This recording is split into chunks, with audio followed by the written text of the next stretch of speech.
Danganronpa actually, like, floated to the final. There we go. Alright, let's get... Oop. It'd be nice if I hit the right one. Hi, everyone. How are you?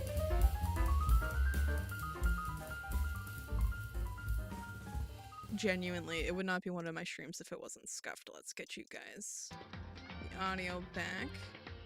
Just this like whole like menu stuff as it's starting.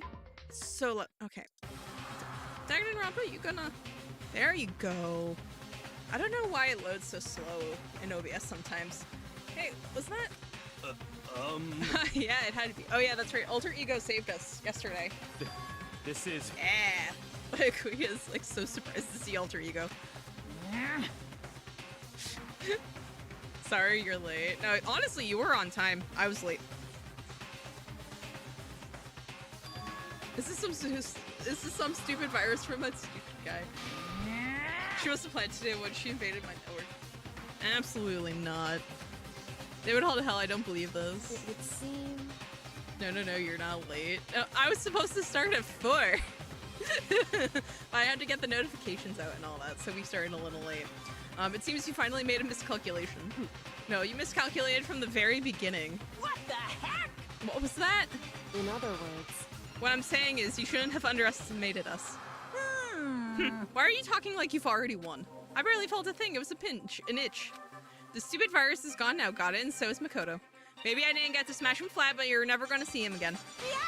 To waste away in a garbage-strewn pit in a way that's even better. That's an even better special punishment.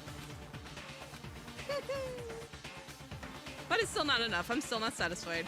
The streamer is very late. They should apologize by streaming until 9. Absolutely not. What's up, Foxy? I'm still gonna bring despair to the rest of you. Bring despair to the entire world. Oh no. Oh no. Is he gone? Hey Kyoko, what's the meaning of all this? Just what the hell is going on? Calm down. It's okay, we're not the ones being trapped this time. In other words... Now it's the mastermind that's ensnared. What did you say? What are you talking about? I mean, I don't always answer, like, answer every question. I don't always, like, respond to every message. It's not, like, just a you thing. To be fair. Like, I do it to Jellies all the time. Would if he was here. I do that too. So... You'll understand soon enough. Oh my god. Very soon indeed. Kyoko, stop being so cryptic.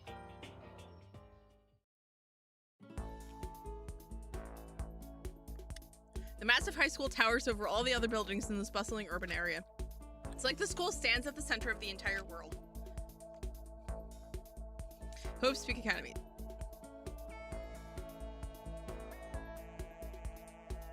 And you're terrible for it. Every message I send is of utmost importance and value. Absolutely not, Jellies. Someone was mean to me because...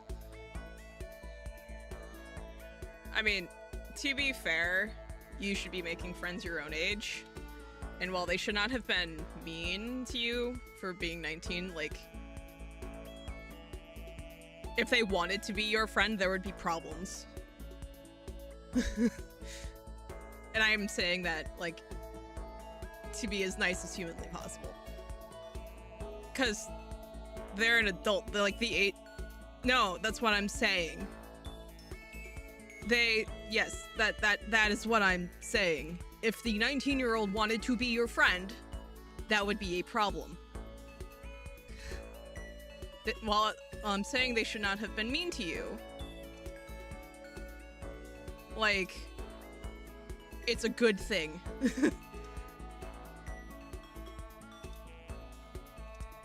Which is also why I'm just, like, removing all of those.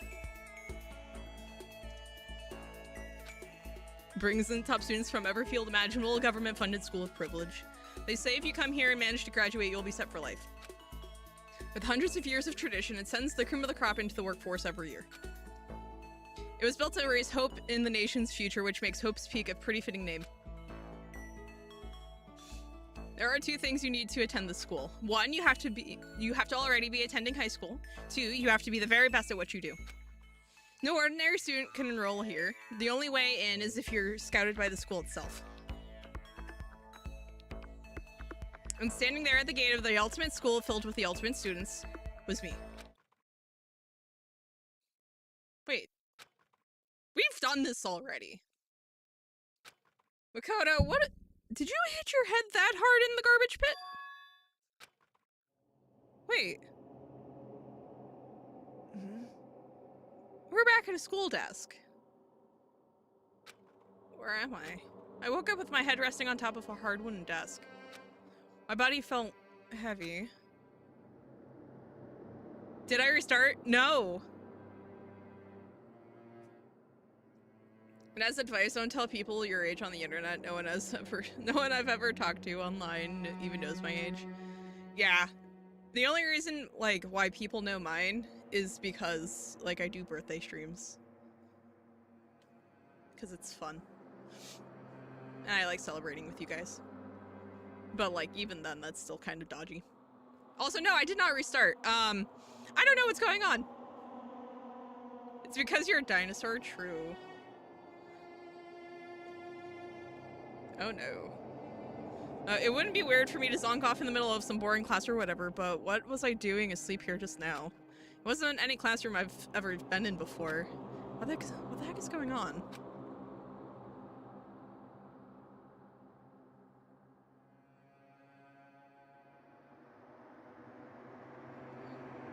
This feels familiar, yeah. What's going on? I don't. Oh, we're in the garbage pit.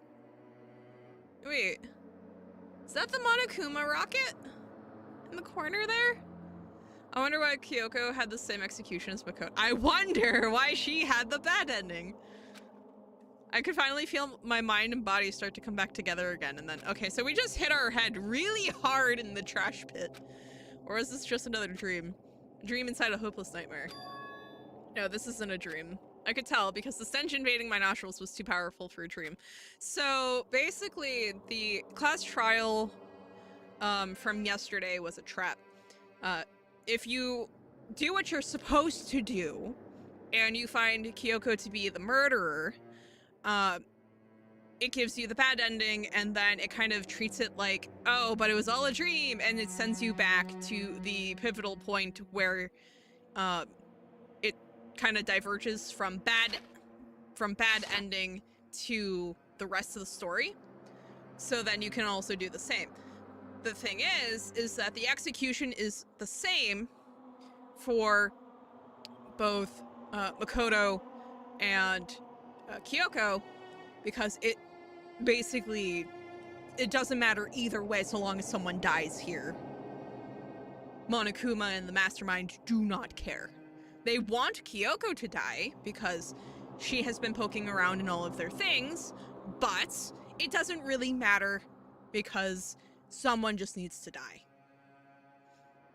Makoto makes sense for it. He is not lucky at all and feels embarrassed, but it doesn't fit for Kyoko at all.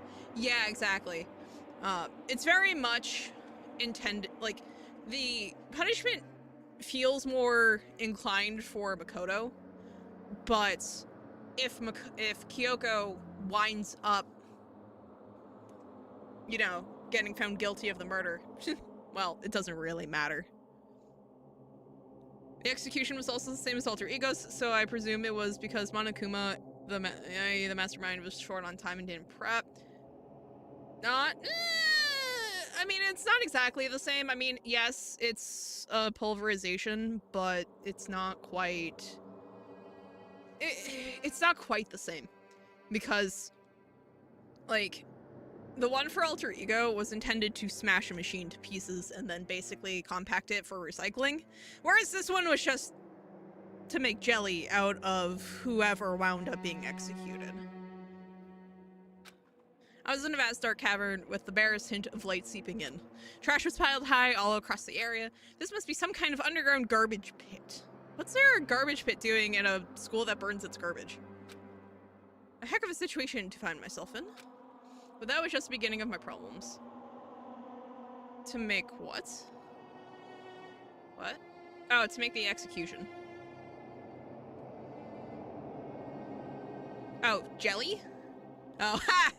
Kyoko's and Celeste's are the only ones in the entire series not related to the Punish's talent. Not including... Well, the thing with Celeste's is that it feeds into her, like, goth Lolita shenanigan. I don't understand what's happening. So where have we lost you? Because this game is kind of bizarre. Especially if you're coming in towards the end, which we are now, because I think we're going into chapter 6 soon. Was I going to be stuck in here there until I wasted away and died? No, I can't let that happen. Not after what my good friend went through to save me. I remembered all too well what had happened. Alter Ego saved me. And he used up the last bit of his strength to do it. Yeah, he did. I can't give up now. For myself and for my friend. And with that, my pursuit of survival began. First up was to start looking for a way out of here. What's up, Foxy?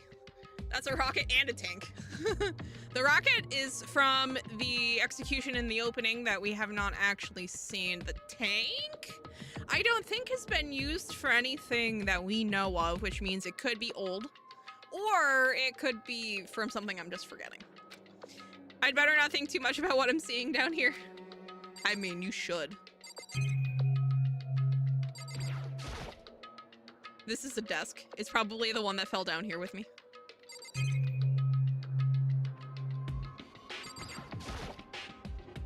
Is that an airplane? How'd something like that wind up in the school's garbage pit? I mean, bold of you to assume it's the school's garbage pit. Makoto doesn't think too much, period. True. Actually true. It's locked. No matter how many times I pushed or pulled or kicked at it, it didn't budge. Getting out of here isn't going to be that easy. Well, if I'm not getting out of here anytime soon. What's happening to the story? Okay, so... where did you come in? Because I know you were here yesterday, but I don't remember if you were here for any of the others, or if you or obviously I wouldn't know if you backwatched any of it. There's plenty of food here, but it's all rotten, of course. But that was pointless too. Because I'm trying to figure out if I need to start like all the way at the very beginning, or if I just need to figure out, like I'm just trying to figure out where to start the retelling. How can I be sure which liquids I can drink and which ones are an all-around bad idea? Again, pointless. I feel like I'm blocked in on all sides, but that's still not enough reason to give up because I'm still alive. As long as I'm alive, I'll never give up. Aww. After making that proud declaration, the next thing I decided to do was go to sleep. Fair enough, Makoto. You've had a long day. My sleep was deep and uninterrupted. That was my only way to preserve what little strength I had left after not being able to eat or drink. I can't be sure, but I think at least a full day had to have passed. And all I did was sleep and sleep. It was like I was waiting for some kind of sign to come falling out of the sky. However, what fell from the sky wasn't a sign. Well, not exactly. Crunch? What is that sound? What the? The strange sound pierced my silent isolation, jarring me awake. Oh, it's garbage. As I watched, the pile of garbage jostled and formed an odd shape. Did something fall down here? Something fell from up above. What could it have been?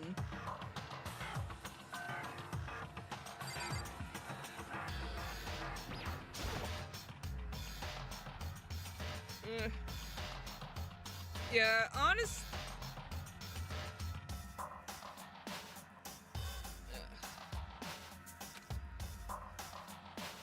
Is it Kyoko? Just a second. Yes! A giant piece of trash, rude. Oh no! Thanks, Kyoko. Before she even emerged from the pile of garbage, I knew who it was.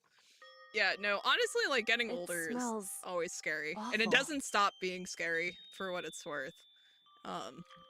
But it does mean that you get to do more things, which is cool, which is always cool. And you get more opportunities to, like, do things, to a degree.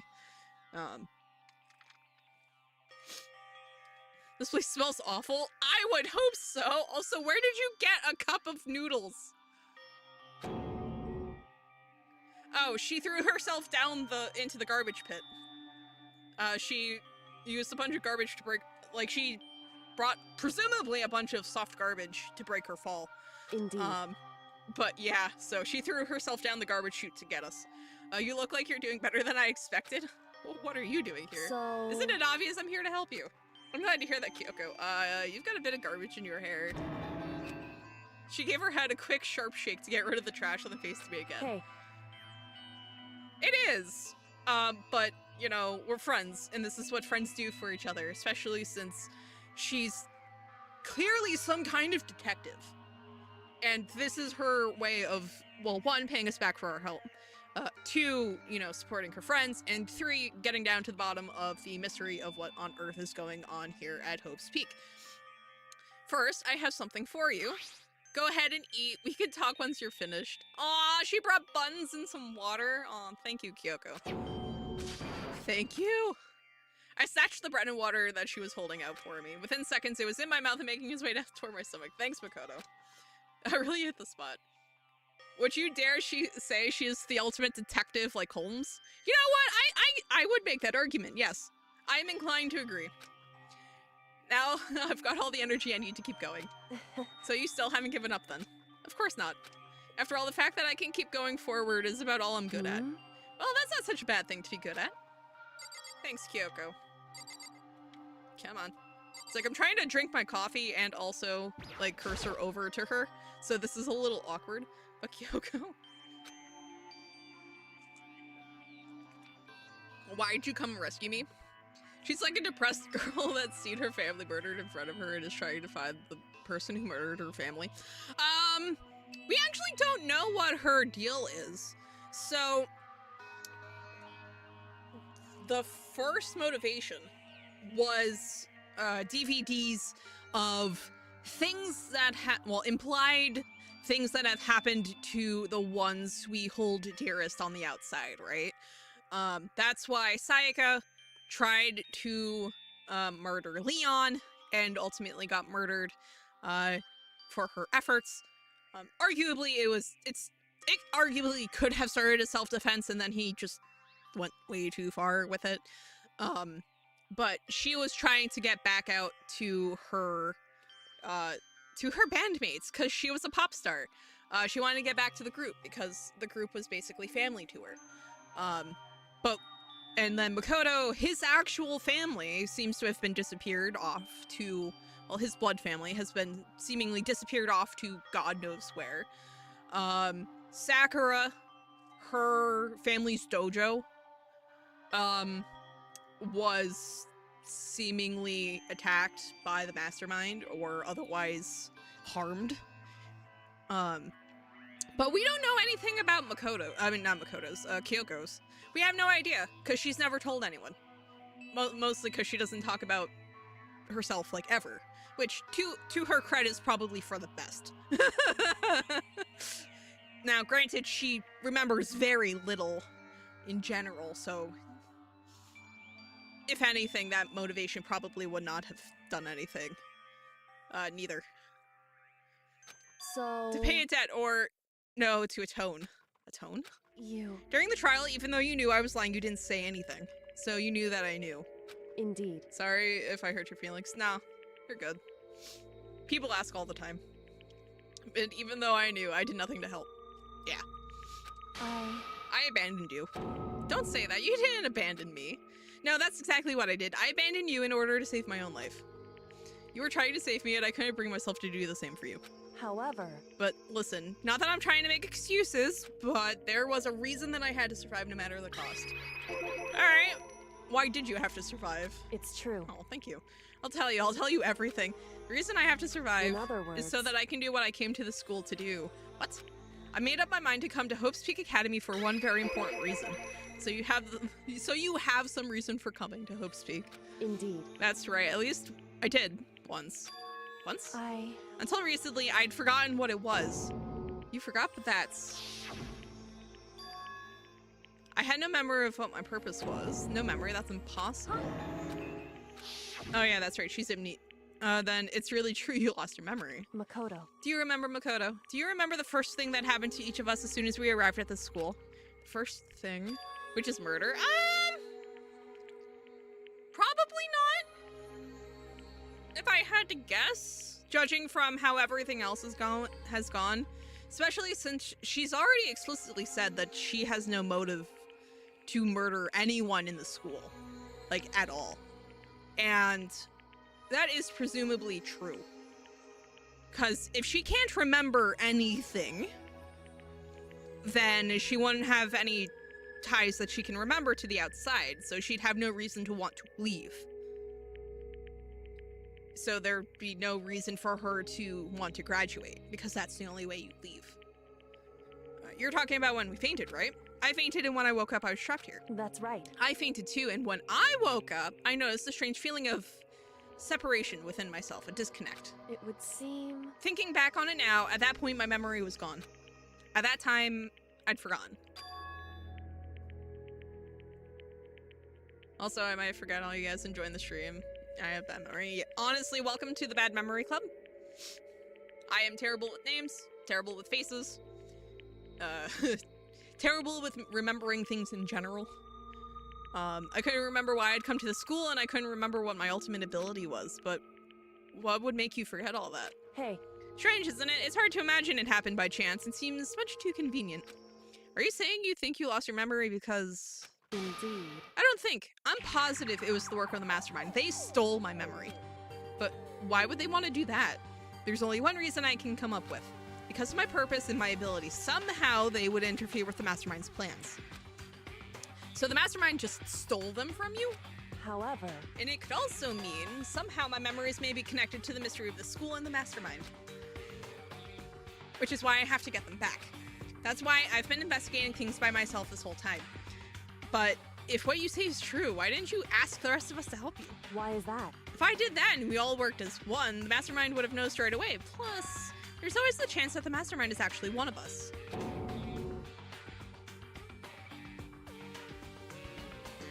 It's been 3 weeks. Yeah, no, it'd be like that.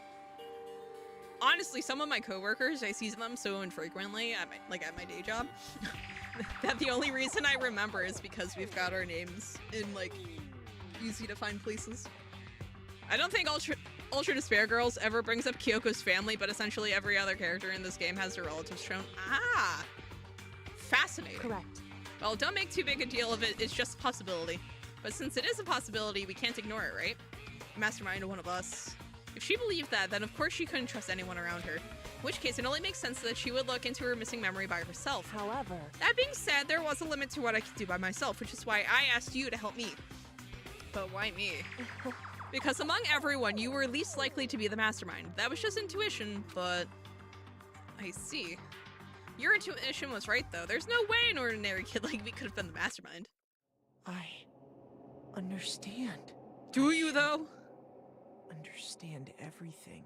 My goal isn't to get out of here. It's to stay here.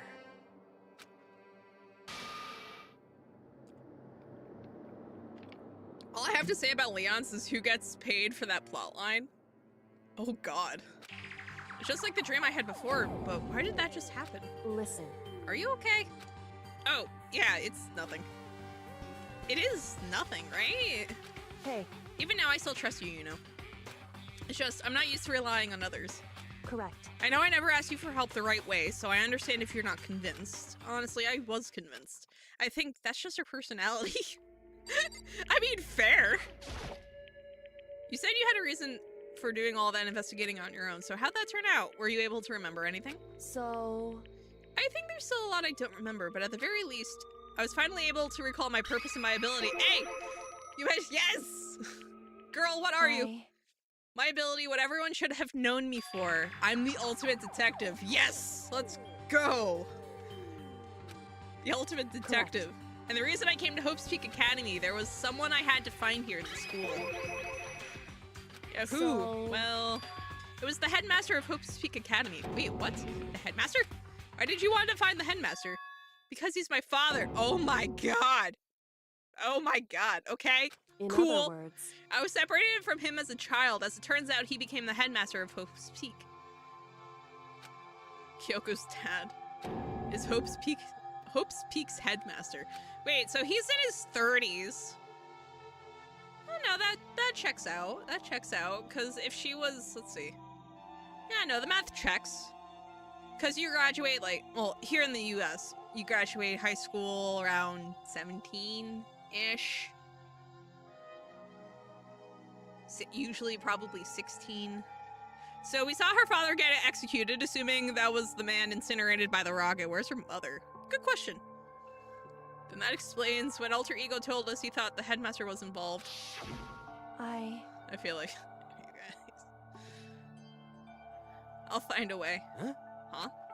No matter what it takes, I will find the headmaster. No matter what? No matter the cost. Oh my god. So, Kyoko, what's going on? My memory hadn't come back at that point, but when he said that, I felt strange. Makes perfect sense now, of course, since my whole purpose for coming here was to find him. That makes sense. However... But listen, Makoto, I want to make this perfectly clear so there's no misunderstanding. I said the headmaster wasn't the mastermind, but I didn't say that to protect him. I only said why I felt based on what I'd seen when I snuck into the headmaster's room. It's all good, Foxy. What did you see in there? So... The room had been ransacked. The shelves were a mess, the desk drawers dumped on the floor. The only conclusion is that someone who didn't know where anything was had been in there. You mean the mastermind, right? It's true. It's all good. That was my assumption, yes, and to confirm my suspicion, I decided to investigate the second floor of the dorms using the key I'd found. But why there? Because I also found this in the headmaster's room. This is some kind of map? Indeed. It's a layout of the entirety of Hope's Peak Academy. I found it in the headmaster's room along with Mukuro's profile and that key. The map showed that the second floor was home to a number of rooms meant for faculty use. Some of the staff must have had to stay overnight from time to time. I figured the headmaster would have some kind of private room there. I assumed that if that were true, that room would likely hold more clues, so I went to check. Correct. And that's when I finally remembered. I remembered that my purpose was to find the owner of that room. So you went there to see if the headmaster really did have a private room there? However... But once I got there, I noticed that the second floor of the dorms didn't have any cameras or monitors. So what was it like, that part of the school, I mean? It's hard to describe. All I can say is, the moment I saw it, I realized whatever's going on in this school is more horrific than we ever imagined. What do you mean? So... I can't explain it. You need to see it for yourself, and I'm sure you'll get your chance soon enough. I feel so scared. Yeah, no, honestly, Danganronpa, for all of its murder mystery trappings, it is absolutely a horror game. However... a very tame one, but a horror game. Which is why I had no idea what was going on in this. Yeah. It has to do with Mukuro Ikusaba, doesn't it? However... Just to be perfectly clear, I didn't kill her. And I know it wasn't you either. I know you're right, but that just means everyone but you and me had an alibi, so then who did kill her? What I can say for sure is that the mastermind is directly involved. To begin with, the point of the class trial of Mukuro Ikusaba was to get me killed. Get you killed? Indeed. I stole that key and disappeared, and in retaliation, they wanted to draw me out and eliminate me. Correct. That was the point of the class trial. It was? The mastermind knew they couldn't interfere directly. You mean because of the school regulations? That's right. Exactly. With minimal restrictions, you are free to explore Hope's Peak Academy at your discretion. Yep. In other words... The mastermind is adamant about following the rules, and with that rule in place, they couldn't step in. Since they couldn't kill me themselves, they tried to use the class trial to do it. The mastermind couldn't step in because of the rules? That makes it sound like the mastermind themselves is somehow bound by the school regulations. Hey. There's one other thing I'd like to point out about the murder of Mukuro Ikusaba. It's not. There is a point where Mukuro may not have become the victim. It could have been you, Makoto. Yeah! I could have become the victim? Indeed. You know what I'm talking about, right? Do you mean... Yeah, it was almost us. During the night, yeah. How's everyone's day going? Mine's been pretty alright. I've been just kind of chilling, getting stuff done. The footsteps of the god of death. What? I can hear the god of death as he moves. What? That ability naturally draws me into cases just like this. Anyway. Which is exactly what happened with you. I was in the dorms and I had a sudden sense of dread. I looked down the stairwell and I saw a white shadow across the corridor. I gave chase right away. As I followed it, I saw the shadow go into your room. Correct. I ran into your room and I saw what was happening. I intervened immediately, of course. However... That wasn't the end of things, of course. I stopped them, but that led to... Whoever the masked assailant was, they ended up dead.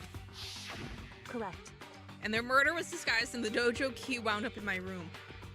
It all has to be the work of the mastermind in an attempt to use the class trial to eliminate me.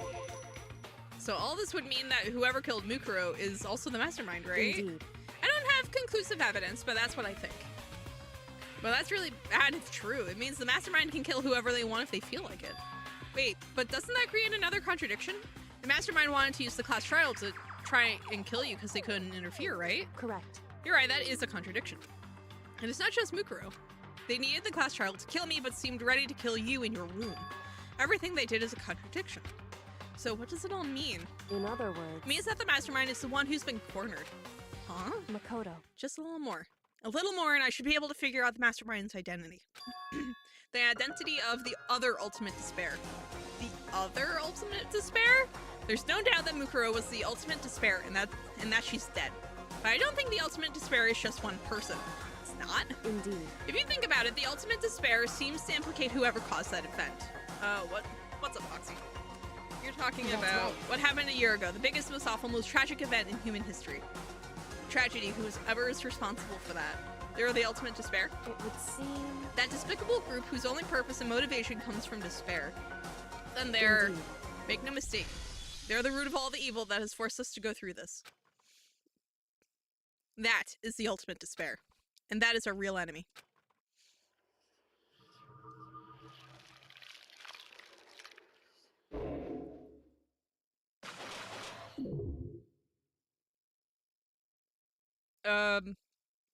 Honestly, if you're not remembering your day, yeah, that's, like, the day that has, like, just happened and has been happening for, well, at least several hours.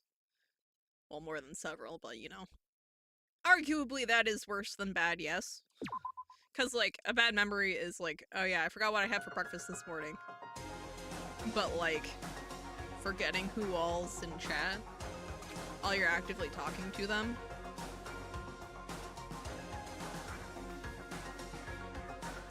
It's, let's see, 4:36 Eastern Standard. So the clock, okay, so again, I can't really point very well because I have no hand tracking, but the time above me on the shelf is what time it currently is in Eastern Standard Time. If that helps. A group of people who caused the tragedy 1 year ago. Come on, controller. Come back. Those same people put together this killing game and began broadcasting it around the world. The most desperately awful group of people ever. That is the mastermind's true identity. Our enemy has finally been revealed. But right now we have to get out of this horrible place. Figuring out the rest of the story can come after. Yeah, you're right. Kyoko, do you still have that one thing? Monokuma's secret tool that you got from the headmaster's room? Indeed. 937. Ah. Of course I do. Wonder what, oh no. That's kind of a vital issue. It's an absolutely vital part of ensnaring the mastermind. I would never part with it. And it can open any door in the school, right? That's right. And we should be able to use it on that door, right? Hey Kyoko, we can use that key of yours to open this door, right? It's true. Let's find out. I like how she threw herself down here without actually checking to see if the key works. Kyoko took the key out, took the key with the Monokuma design on it and slid it into the keyhole, and then click. Yes, it opened. Indeed. And now we can get out of here. Let's go. Sounds good. We quickly opened the door and made our escape from the garbage pit. I just realized that makes both of us persona non grata with the mastermind and thus Monokuma. So we are in major danger. Finally, we were finally free, but there wasn't even time to take a breath of relief because the real fight had just begun.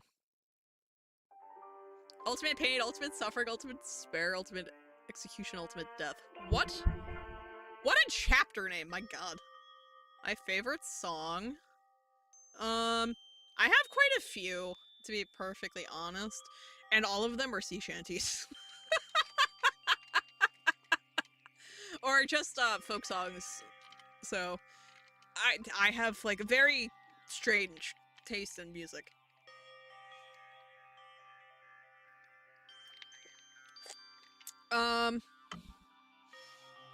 Let's see. Barge Ballad, by The Longest Shawns is excellent, by the way. Honestly, all of my like most listened to songs in like the last couple months has all been like stuff by The Longest Shawns. After leaving the herb pit, let's go. There was a metal ladder. Climb the ladder, intent on reaching the surface. The ladder was impossibly long, I couldn't even see where it ended. We climbed into darkness. The passage was so dark and cramped, I couldn't even see my own feet beneath me. I had no idea we were so far down. Hey, Don't lose your footing. If you slip, I won't be able to catch you. Yeah, I'll be careful. But now that you said that, I'm getting kind of nervous. Maybe talking will help keep my mind off it. Also, Kyoko does wear heels. Star, if you're still here.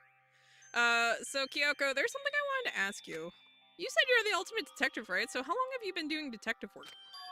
How long? so Ever since I can remember. I come from a long line of detectives. Detective work is in my blood. There was a time when being a detective was considered a sacred duty. My family's always seen it that way. And is your family famous? wrong. Quite the opposite, actually. Even among actual detectives, many people haven't heard of us. Huh? But how come? It's like your family tradition, right? So... Right. Because we take pride in it. Pride?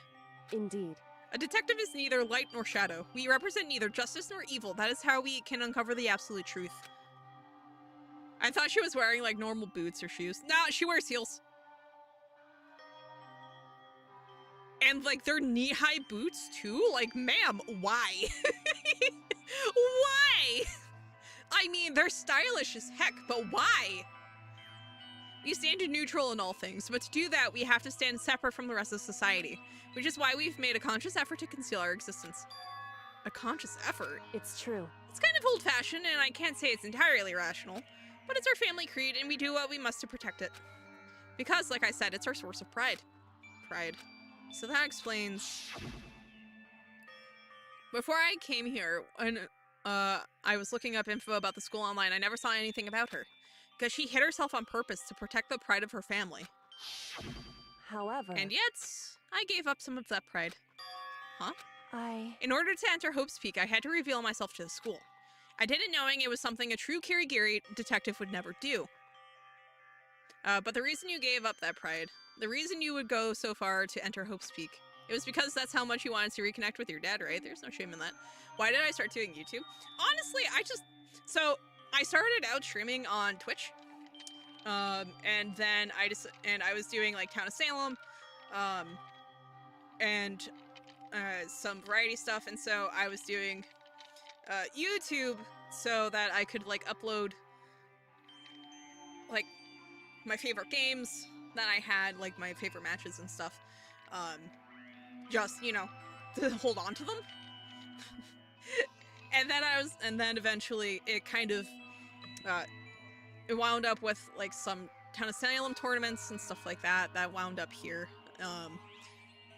and basically eventually I also started streaming here, at least part-time, because Twitch started, you know, kind of going downhill just in general as a platform.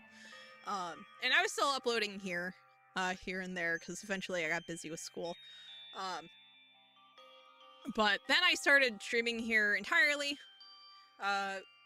and just moved entirely off of Twitch. And back in April, I swapped the entire channel over from doing like Town of Salem stuff over to just general mystery content. Because I just, as much as I love Town of Salem, it is a genuinely infuriating game. And I will leave it at that. And I didn't like the direction it was going in, so I was like, you know what? I'll leave it available in case people want to watch it, but what does it feel like to have tons of subscribers? Honestly, the fact that I have like more than 2 is just kind of surreal. To be perfectly honest. It was, let's see. What? Reconnect. I had absolutely no desire to reconnect with my father. Huh? But you'd be reuniting after all those years, right? You would have had so much to talk about. Wrong. There's nothing I want to talk to my father about. Oh god. However, There's something I want to say to him, though. I... No matter what it takes, I have to find him and tell him face to face. What is it? So... I want to sever all ties with him. Oh god. Sever. The last time I saw him, I was still very young. So I don't remember myself, but apparently he was extremely intelligent. Yeah, also keep in mind, like, my channel is like 2 years old-ish. It's a shame Town of Salem is kind of cooked. I loved what it was. Yeah, but now it's entirely foreign. Yeah, no, I miss the original so badly. But, like, you can't go back to it unless you want, like, just terrible lobbies. It's literally all just, like, game throwers and trolls at this point, from what I've been gathering from people who still try to play it. And it's so sad, especially since it's like, okay, well, at that point, let's go to Town of Salem 2. And you can't, because the game is functionally unplayable. It says I joined in 2012. Okay, so full disclosure, this started out as just like my personal YouTube that I would just watch YouTube on, like watch videos on. And I actually do watch videos on this channel, because this is still also my personal channel. But I didn't start uploading until like a couple years ago. Anything older than that is like stuff that I uploaded just so I could like show friends. Like I have a couple Overwatch like play of the games or like highlights that I uploaded just so I could show friends. But other than that, no, I didn't actually start properly uploading. Do you think I should upload? No. Absolutely not. And I mostly say that because like teenagers in the internet, not a good idea. Do not mix well. But it's not just the original. Even with US 2, it feels like the community. Yeah, no, the community. So when BMG decided to court the casuals, they lost what made Town of Salem, you know, special. Because it's literally, there's no deduction left in it. Not a single shred of deduction is left. It is literally just push button simulator and hope for the best. They wanted spectacle. They wanted, you know, like, obviously, like, anything to make it more approachable, go for it. But the problem is that you still can't cater to just the casuals with a social deduction game. There's a way to make it approachable, but, like, they entirely missed the mark. Because Town of Salem is a complicated game, and they needed to embrace that. Streamline it, sure. Modernize it, sure. But it is, you know, a complicated game. It is like chess. It is, you know, you have to treat it like chess.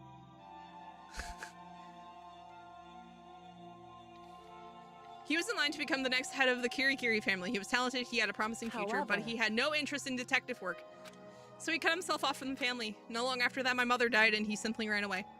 He went to my grandfather and they had a huge argument, and young as I was, he left me behind. Oh, Lord. I'm sure there was a reason for that. I'm sure your dad wanted to take you with him.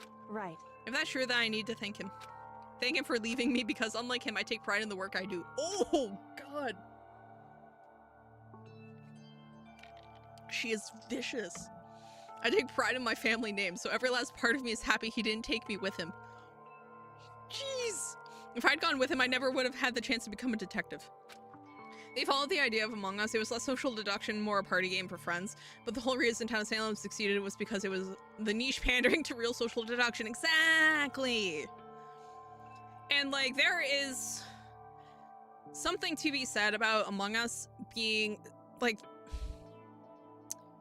I don't know.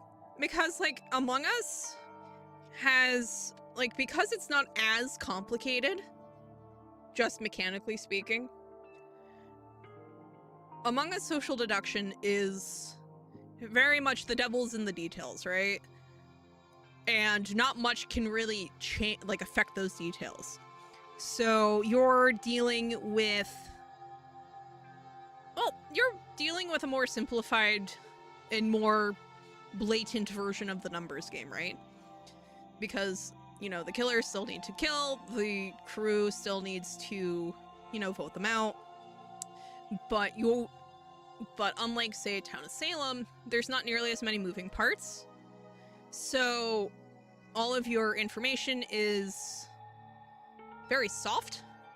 It's who did I see where, who did what.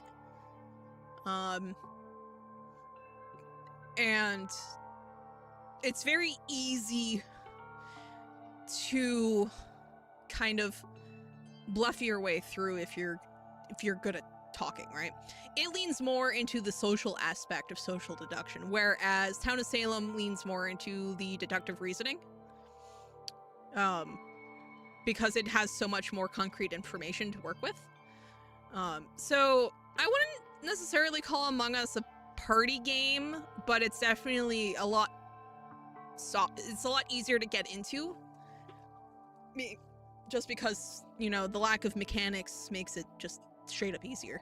Among Us social deduction is a different kind of thing, which is why TOS2 following the design. Exactly. It's just, Among Us is more like playing werewolf or mafia with a group of friends out in your backyard on the 4th of July weekend while barbecuing than Town of Salem is.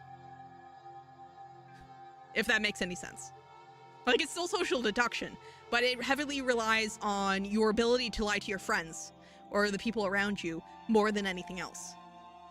Whereas Town of Salem, like, yes, obviously being able to tell a good lie is vital, but it's not as important if, you know, no one can figure out what the information around them is telling them, telling you, if that makes any sense. So I couldn't see how she looked when she said that, what she might have been feeling. Oh, but Kodo, all I could tell was that compared to her usual self, she was more talkative and more emotional. I don't blame him, you know, he had his own life to live. That's what anyone in my position might say, right? But it's not true. However, there's one thing that I can never forgive. Really? So... the way everyone else looked at me. I was never sad about being left behind. Like I said, I think it was a good thing. However... but when the rest of my family looked at me, they saw something different. They only saw me as the little girl that was abandoned by her father. Oof. Yes, you were, Foxy. That's how they saw me that's how they see me even to this day. His shadow has been following me my entire life. I'm sick of it. Oh my god. I need him out of my life. I need to step out of his shadow. Correct. That's why I have to find him and tell him we're no longer family. Jeez. In order to settle the past. In order to remove him from my life forever. I have no doubt he forgot about me years ago. But your family did just cut him out like that? Wrong. Our only connection is through blood, nothing more. Are we connected by heart and soul? No. Kyoko got us out of the pit. And also I went on a big rant about Town of Salem. Hey. And Among Us. Is blood really enough to call someone family? Only connected by blood, not by heart or soul. I was so shocked to hear her say something like that. I didn't know how to respond. So instead, I said nothing. I just kept climbing the ladder in complete silence, and after I don't know how long, we finally reached the top. He couldn't have forgotten about her. He admitted her into the academy. Yeah. Exactly. Looks like this is it. Indeed. On the other side of this door, Hope's Peak is waiting for us. We're back. That's right. Remember that hatch on the ground near the trash room? I'm fairly certain that's where we'll come out. I unlocked it earlier, so it should open without much trouble. Well, here goes nothing. I mean, a hatch that big, it should actually open with much trouble. Because that's going to be heavy. I reached my right hand up and pushed against the hatch. Okay, never mind. It opened with these, and so... looks like we're back. Whew.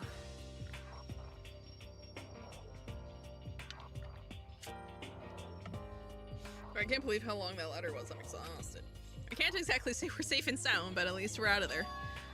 Now we're back in Hope's Peak Academy. Kyoko, thank you. I never would have gotten out of there without you. No thanks necessary. I was just returning the favor. Amazing. So what do we do now? I'm glad I didn't die, of course, but if the mastermind finds out, and I'm worried about you too, you help me so they might... Listen. You're worried? Yeah, of course. So Then let's just get a concrete answer. Huh? in other words... Let's ask Monokuma if there's a problem with you escaping. Oh god, wait, that's... However... If we try to hide, it's only a matter of time till we're found out, and it's not like we can run away.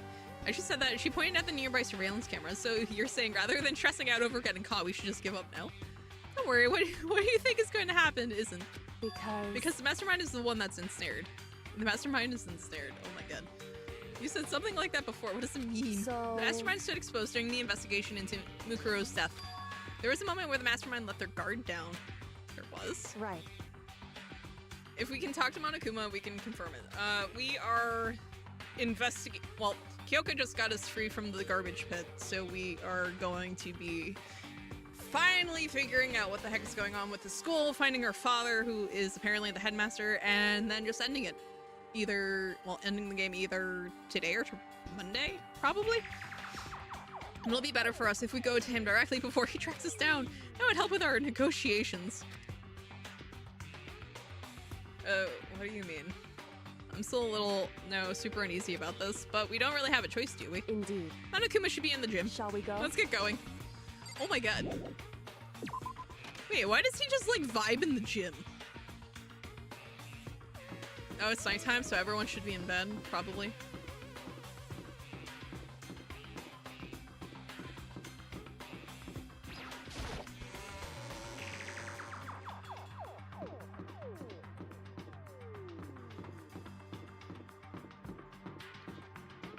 We're just gonna run to the gym. Meow.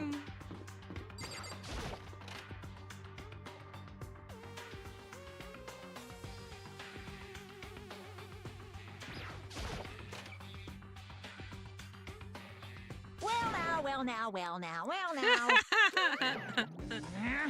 Kyoko, I don't mind so much, but Makoto's supposed to be dead. What's he doing here? That's exactly how I thought he'd react. When you finish the game, can you play Cooking Companions? Honestly, I haven't really looked into it, so probably not. I do plan to look into it, and I don't make any promises that I'll actually get around to playing it, to be perfectly honest. You were supposed to be punished. Did Kyoko help you? What? So what if I did? What will you do? If the guilty party is exposed during the class trial, they alone will be executed. It's unfortunate, but that is the rule. So now I gotta punish you again, and this time I won't leave anything to chance. Kyoko, do whatever you feel you have to. What? However, But before you do, let me just say one thing. no. If you execute Makoto, that means you lose. Not that that matters to you, right? I'm doing pretty good. They'll be too busy playing Bugsnax, surely. Nope. Huh? I lose? Hey! You explain yourself. What do you mean by that? Because Well, you set up this latest class trial yourself, right? I was getting in your way, so you wanted an excuse to kill me. in other words, I was supposed to be chosen as the Blackened and then executed, right? Hey, what are you talking about? however, But when Makoto chose to overlook my lie, your plan came crashing down. The results of the trial weren't at all what you were expecting. Because you never imagined that in that position, one person would protect another like that. right, And in response to that unexpected development, indeed. you reacted by proclaiming Makoto the Blackened and trying to execute him. You made the choice out of desperation. No, more than that. You must have realized that Makoto, who refused to be manipulated, was a threat to you as well. However, But then there was another unexpected development waiting for you. An entity that would throw a wrench, so to speak, in your precious execution machinery. Alter ego. You never imagined the possibility of a being that can come to our aid even after you quote-unquote killed it. am I wrong? Now, here's the absolute truth. Makoto didn't kill Mukuro, you did. What's up, Foxy? Listen to me. So executing Makoto for it would surely be a violation of your rules, which I know you love so much. If the Blackened is exposed, they alone will be executed. That's what you told us, right? And that means I lose? You talk a big game. You're saying the Blackened is me and not Makoto. Well? And you can prove this, right? Well, None of the above. No, I can't. Don't just say it like that. What is this, a comedy routine? To make such bold claims without a shred of evidence.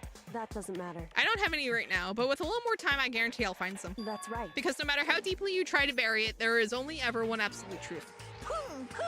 And now you're trying to talk like some kind of famous detective type. Because If Makoto really was the killer, he never would have come to you willingly like this. He would have feared for his life, feared another execution. He would have tried to run and hide. He would have been gripped by the despair you so love to inspire. however, But here we are, confronting you with nothing but hope in our hearts. What the heck? And that's supposed to be enough to convince me in the absence of evidence. indeed. It's not you I'm trying to convince. Hey, If you were to execute Makoto now, everyone out there watching this would be extremely displeased. Huh? indeed. Imagine what everyone out there would think if you killed Makoto. They would assume that you killed him because what we said is exactly right. Listen to me. Despair can never kill hope. We got him. Hey, Of course, you can say we're just making this all up. You're welcome to prove us wrong. No, you have no choice but to prove it. Because if you kill Makoto without proving your own innocence, you'll be accepting your own defeat. Oh, we've gotten backed into a quarter. If you want to earn our despair fair and That's square, what we then have I to suggest do. you take my advice. So, what is this advice of yours? It's true. To do Mukuro's trial over again. I mean, yeah, that's how it works. Only this time you follow the school regulations to ensure a fair trial. It's time for one Time- last showdown. One final battle between hope and despair. Ayo, go, Hey. go Kyoko. Well, that would make for a proper climax, wouldn't you say? A fair trial, one last showdown. In other words, this would be our chance to expose the true identity of Mukuro's killer, of the mastermind themselves. But what reason would the mastermind have to accept the challenge? They'll probably just execute me without another word. Interesting. Barrett! Very interesting indeed. Very. What's wrong? Oh, I was getting bored, so I decided to change things up a little. So time for bear jokes. Now, what you've suggested might be plausible. Oh my god. It would certainly make for one honey of a climax. In other words, Does that mean you accept? You guys! If we do things your way, that'll be enough to convince you and the viewers, right? And it would cause you unbearable despair, right? Then I'm prepared to agree to your terms. I hate everything. Will your hope win out, or will my despair claim victory? I can barely contain myself! Let's have one final grisly showdown. He agreed. Then we still have a shot at this. Barrett!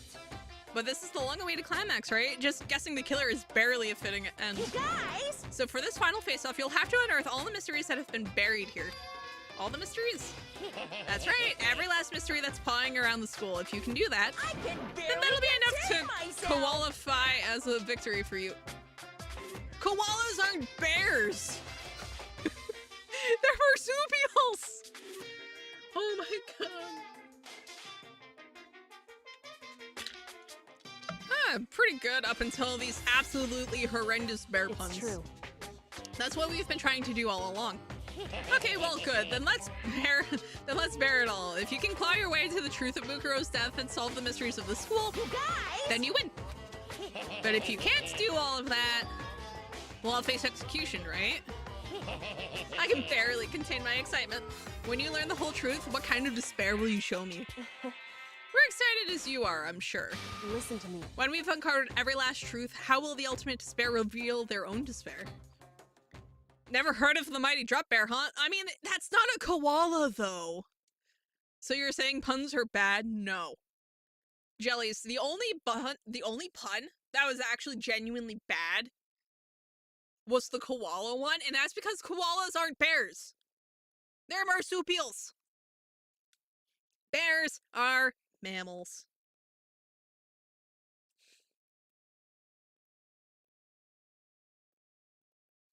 I honestly can't believe how this has all turned out. Hey, But before we get started, I want to clarify one more thing. Do you remember the rule? When one student kills another, that's when a class trial is held? What's wrong? I remember that for sure, so what? hey, I just wanted to confirm that is what you said, right? And it's a true statement? You don't have to be so suspicious. I've said it before, but it bears repeating. Everything is based on the school regulations, and having a trial for Mukuro is no exception to that. Huh? Mukuro's trial is no exception, then? It's part of the regulations? Let's see. We've got, like, Jellies, Taper. Speaking of, hello, Taper. How are you? Since I forgot to say hello when you dropped in with your drop bear statement. Which would have to mean that whoever killed Mukuro. It's a very polarizing approach, I know, but okay, enough puns. Anyway, here's the hint. I'm sure I told you this already, but this killing game began with 16 participants, all of them high school students. And the only people to take a single step in Hope's Peak since the killing game began are those 16 students. What? listen. Are you telling the truth? Why do you go all quiet all of a sudden? Now I'm done talking. I've got nothing left to say to you. angry. So get lost, would you? Why so mad? He seems emotionally unstable. Hey! Leave me alone. Get out of here. Okay, I'm going. You're really gonna let me go? I don't even care anymore. You're all gonna get your punishment later anyway. I need to start getting it ready. A super duper extra special punishment overflowing with despair. Alright, bye Foxy. Take care. Hey, Come on, Makoto, let's go. Okay. As the bear just laughs forever. Monokuma's unstable laughter seemed to cling to us as we walked away. And just like that, we were out of the gym.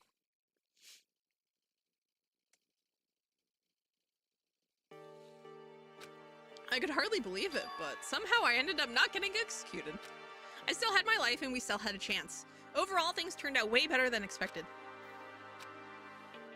Once again, I was in Kyoko's debt. Speaking of Kyoko, thank you. Everything I have right now is because of you. however, Don't thank me just yet. The real battle is still ahead of us. Yeah, true. whew, But still, I'm glad it worked out.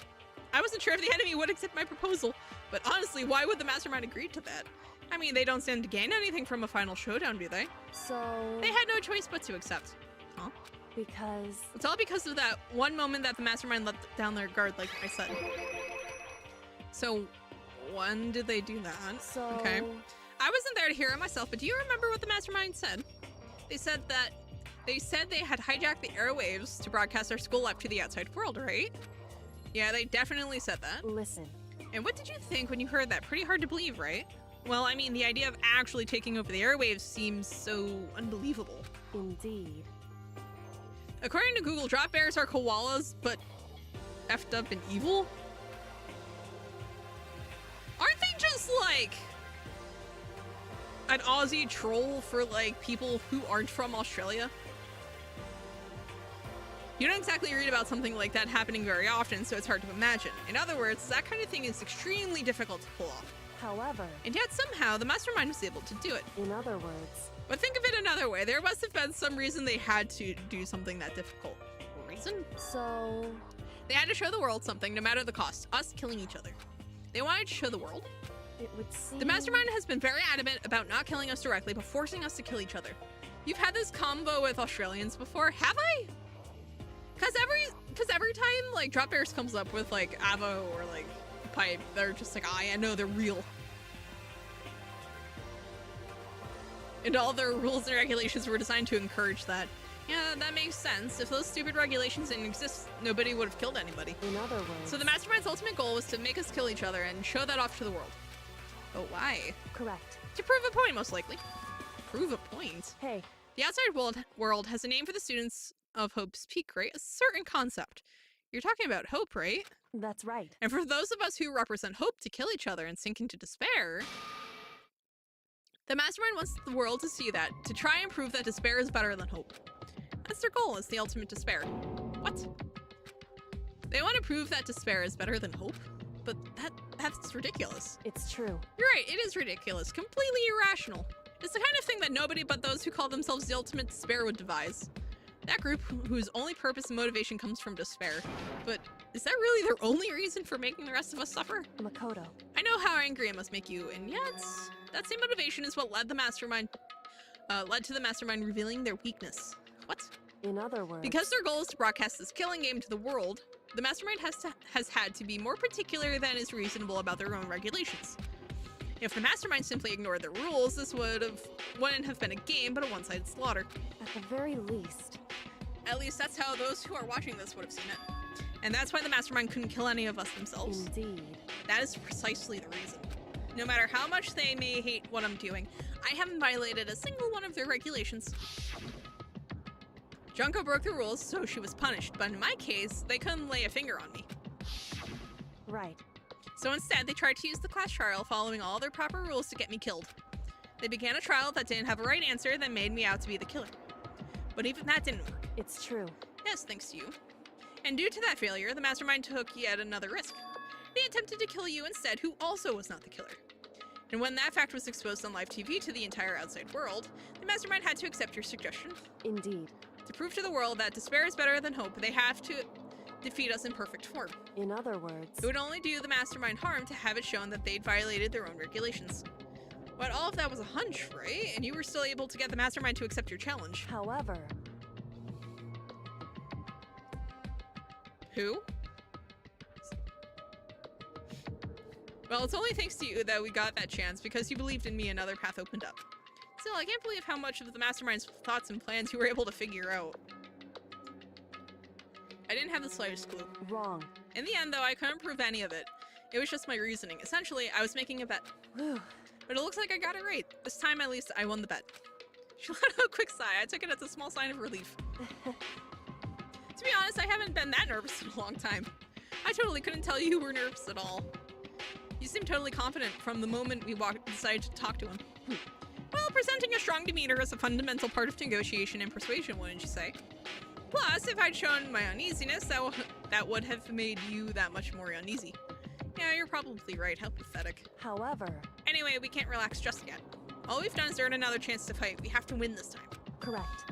Or everything we've gone through will have been for nothing. Oh, you're right. If we can't defeat the mastermind, it'll cost us our lives.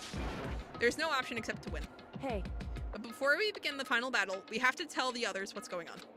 True, but now we know who our real enemy is.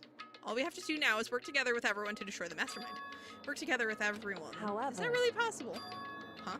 anyway, Anyway, right now we have to go find the others. shall we go? Yeah, they presumably don't want to want anything to do with us. They're probably in the dorm somewhere. Shall we go? I mean, I would assume they're asleep. But you know what? Plot contrivances dictate that they must be congregated somewhere.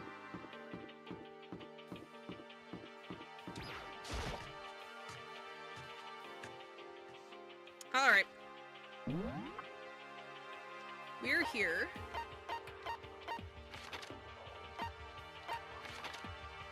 They're not going to be on the map, are they? Of course. Oh, you know what? I wonder.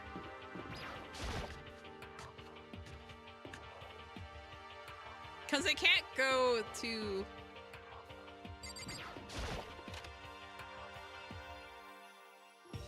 I was gonna say, it's like, because they can't go to, the dining hall, given the time.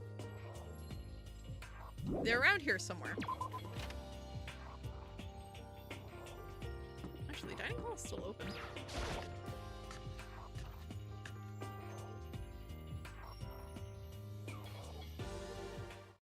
And suddenly we were greeted with...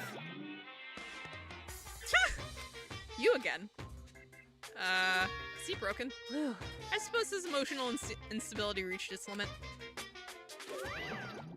Jeez, what the heck? However, I wonder what that was all about. I couldn't help but let out a sigh of relief. Ah! Is that Makoto? You guys! It is! There's no two ways about it. That's Makoto. Huh? You survived? Jeez. You're like a stubborn little cockroach, you know that? Oh, I'm no. just asking to make sure, but you're not a ghost, right? No. Everyone was there, all my friends who had struggled together and survived. As soon as I saw their faces, I couldn't help myself. I started to tear up. Aw. What? Surprised Dr. Jekyll and Mr. Hyde is still alive? Yeah, no, Toko still being around is impressive. Wait, what's that smell? What the heck? Yeah, man, that seriously stinks. Ah, It's Makoto. He smells like a wet dog. Get away. Shoo, shoo. And in a flash, my tears dried up. Amazing. Yo, Makoto, what was it like hanging out in the spirit world? I didn't go to the spirit world. you know? Did you get to talk to her? Who? Miss Cleo. No, I didn't talk to her. I mean, I didn't go to the spirit world. I mean, who the heck is Miss Cleo? I still can't believe you survived. Yeah, me either. Do you realize why it is you escaped execution? It was alter ego. He saved my life. That's right. Not too many people could say they had their lives saved by a computer program. Hmm. I imagine it was a learning experience for you. What? So what have you guys been doing while I was gone? Well, we figured that since the trial was over, we'd have access to new places again. And? No, Dice, all the rooms that were locked before were still locked. So there weren't any new areas. Then where can we go to find new clues? Oh, you stink. Are you rotten? I'm telling you. Oh my god. Sorry, I was rolling around in garbage for a while. Oh no. Uh-oh, absolutely not. No. Be gone, Toko. Be gone. Makoto. There's no time to indulge in an extended happy reunion. We need to explain to everyone what happened with Monokuma. Yes. Explain? Explain what? But is it okay that you're here? What if the mastermind catches you? It's true. That's related to what I have to tell you all. I need to tell you all about the last class trial. Huh? Last class trial? In other words, We're going to redo Mukuro's trial. Huh? What? Seriously? How about that? What's the point of redoing it? Makoto killed her, right? No, I didn't do it. Like I keep telling you. Wrong. Makoto isn't the killer, and of course it's not me or any of you. Huh? Then who is it? I see. What she's saying is, it was all the work of the mastermind. Huh? What, you're saying the mastermind killed Mukuro? That's right. It was all an elaborate trap contrived by the mastermind. Makoto spotted the trap in time and did what he had to stop it. However, But his decision meant that he would be the one to die. What did You you spotted say? the trap, did you, Makoto? You make it sound like it was easy. however, But executing Makoto, who wasn't the Blackened, is a clear violation of the school regulations. The rules state that only the Blackened is to be executed. The mastermind broke their own rules. Which is why I went to negotiate with them to have the trial one more time. Huh? And the mastermind agreed? Does this mean they really did break the rules? They had no choice but to agree. You used the TV broadcast to gain the leverage you needed, didn't you? correct. Very observant of you. Naturally. I recall what you said at the end of the last trial. When you said now it's the mastermind that's ensnared. That's what you were referring to. Don't be mean. Hey, I'm totally in the dark here. For anyone who doesn't understand, you can ask Kyoko to explain it again later. So knowing all this, what do we do now? About that. It's about who killed Mukuro, right? So our job is to expose the mastermind. But there's more to it than that, correct? Yeah. For us to win this time, we have to solve every last mystery surrounding the school. Huh? Every last mystery? But But we've been looking around all this time and we still don't know anything, right? Anyway, You've probably guessed already, but if we lose this time, everyone dies. Everyone? I hate Hey, you. who said you could agree to those terms without talking to the rest of us? I'm fine with things the way they are. I'm fine living here forever. I meanwhile, want to get out of here as soon as humanly possible. Anyway, at this point, the only way for us to survive is to unravel the truth. In other words, one Interesting. decisive final battle. A rather interesting development, I'd say. But figuring out who the mastermind is and how they killed Mukuro and all the school's mysteries, it's a pretty tall freaking order. Maybe, but this time the trial is different. We know who our enemy is. So if we work together and search as hard as we can, I'm sure we'll solve all the mysteries. I'm not so sure about that. Huh?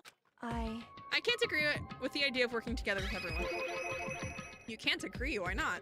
I mean, working together with everyone seems like the most obvious way to solve all the mysteries. indeed. That's what I thought too, at first, until Amonokuma gave us that little hint of his. Hints? It's a very oh, yeah. Yeah, it's... The mastermind is one of us. I see. Technically. Monokuma said that, did he? Then Kyoko's opinion is perfectly reasonable. Huh, but why? So in other the- words, If the mastermind really is the one who killed Mukuro, as Kyoko says, then the mastermind would have had to set foot in this school, right? Monokuma could probably murder Mukuro, but there's no way he could have disguised the scene like that. in other words, But according to Monokuma, the only people who have set foot in Hope's Peak are the 16 students who have been taking part in the killing game. Then the mastermind is... There were 15 of us in the main hall at the very beginning. Add in Mukuro and you get 16. So the mastermind would have to be one of them.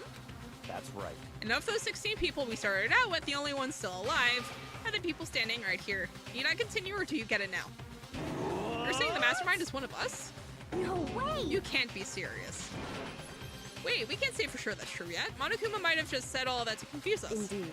It's certainly a possibility, but only one among many. The mastermind being one of us is also a possibility. And that is one possibility we can't ignore. Yeah, I mean, they're an ultimate, right? The ultimate despair, so they must be a high schooler. You can't just say it's not possible. But if one of us was the mastermind, they'd have to be controlling Monokuma somehow, right? But did you ever see anyone acting suspicious anytime Monokuma was active? Well, Maybe they snuck off and controlled him in secret. but I don't care how sneaky you are, we would have noticed someone sneaking off that many times. I'm right. And maybe right? Monokuma was on autopilot. Maybe they loaded up all the dialogue and actions beforehand. In that case, there's no way he could have had all those back and forth conversations with us. Well, it wouldn't be entirely impossible if they directed the flow of the conversation. Well, maybe, but still.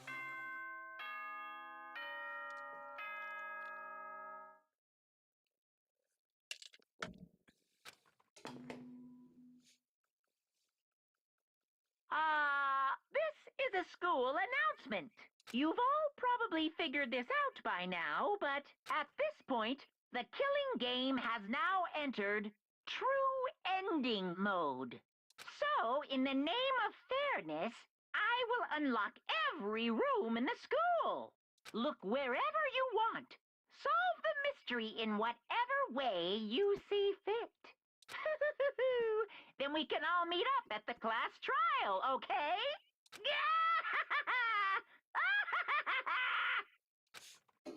Hmm? How very magnanimous of him to unlock all the rooms. That's fine. The time for talk is done. Now we need to begin our investigation. But I was planning on working alone from the beginning anyway. In the name of my family. At this point, I can only rely on myself on the Tagami blood flowing through my veins. Oh, shut up, sir. I have no time to worry about the rest of you. Each of you must uphold your responsibility.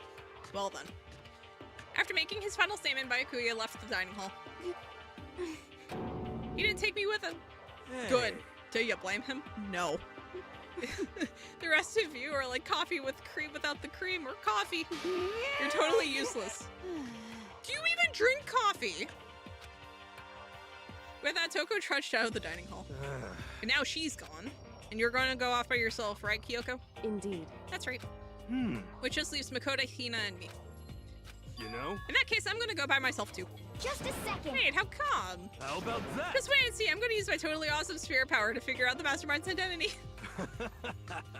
Oh yeah, that's not going to happen. Laughing loudly, Hiro left the dining hall. Everyone's really going to go off by themselves? What about you, Hina? I guess I'll do the same thing. But I mean, it's not that I don't trust everyone, you know? But up till now, I haven't really been all that useful. I just depended on Sakura and everyone else. You're not useless. If you hadn't been here, I would have died. Makoto? That's really nice of you to say. But Still, I know I've been totally useless. okay. So I figure at least here at the end, maybe I can find something that'll help us all get out of here. So I'm gonna go off and do it all on my own. Okay, see you later. Hina was in surprisingly high spirits as she dashed out of the dining hall. And once again, it's just us two. Indeed. So you're gonna go off on your own too, right, Kyoko? However, Well, don't misunderstand. Just because we're going to do our searches separately doesn't mean we can't still work together. so That goes for all of us.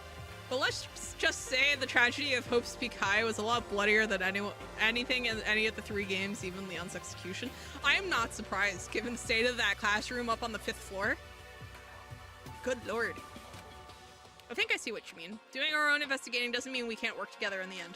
I should just see it as us splitting up to cover more ground. And then we can get back together and share what we found. Yeah, that's right. so then, Well, I'd better get going. I have an endless list of things I need to check. correct. Monokuma said all the doors in the school had been unlocked, right? So we should be able to investigate every nook and cranny in the school. We can visit all the places we couldn't go before. Makoto. No matter what it takes, we have to uncover the truth. By any means necessary.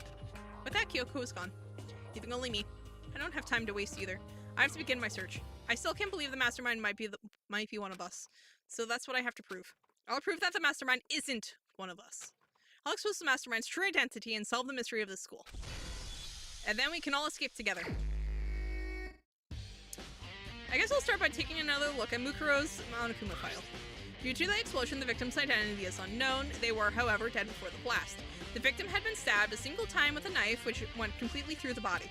They had also been struck in the head with an object about as thick as a metal pipe.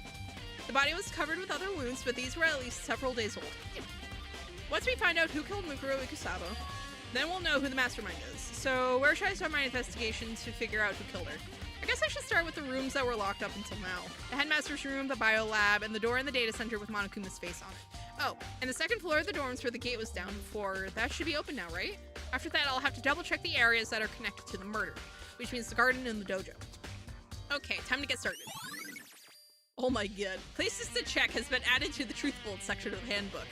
Well, that's helpful. I wonder if Kyoko ever made up with her father between when she actually got to the school and when the killing game started.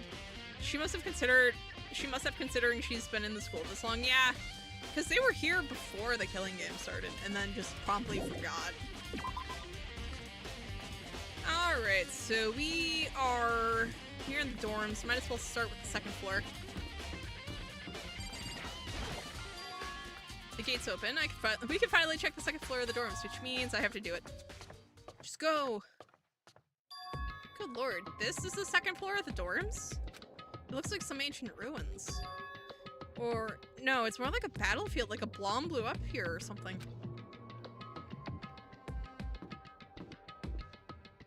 Well, that's not good. That's blood. Door, blood, it's here.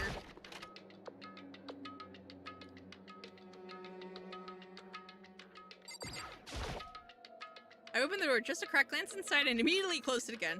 There wasn't even a hint of a bathroom, just a big pile of rubble. The bed is completely torn apart. I mean, it's not even really a bed anymore, it's just garbage.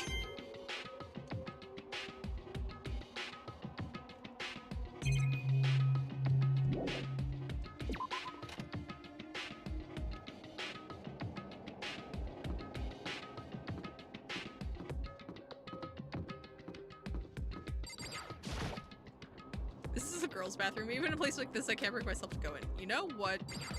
Makoto, I swear to God. That's a long time for her to stay when she wants nothing to do with him, yeah. Because she was here for... Why is this bathroom completely intact? Okay. What on earth? Is there other graffiti? Or is it just the eye? Seemingly just the eye. Fascinating. A giraffe coming out of the locker? What is this? Makoto, the girl's bathroom clearly holds the identity of the mastermind in a hidden compartment behind the leftmost mirror. Naturally. This room is filled with lockers. It must have been for the Hope Speak students who came before us. The class before ours must have used these lockers. There's a metal plate mounted to the locker. I really want to know what's inside, but there's no way. Cool. Someone left some ketchup on the floor. Just a little. Just a little. I can't imagine any way to get this locker open. I'm not even gonna bother trying. About this one. I wonder if I can open this locker. Nope, locked. There's a card reader installed on the door. That must be how you get the locker open. After all, it's pretty similar to the card readers for the locker rooms on the second floor of the school. You have to use your ebook to open those. So I mean, let's give it a try. No luck. Maybe only the locker's owner can open it, which means none of us can do it. Unless we actually own one of the lockers. Try Makoto. Try it. No. I wonder how painful the headmaster's execution even was, especially considering rockets are designed with heat shields normally. Yeah, I can only imagine. Okay, so it's basically every locker. Come on. Try it.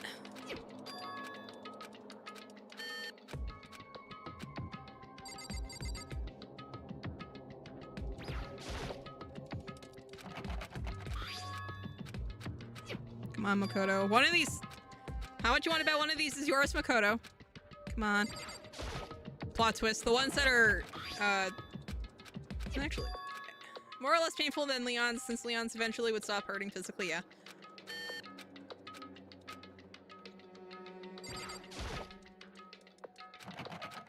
Come on, Makoto. Stop trying them all. Just scan it.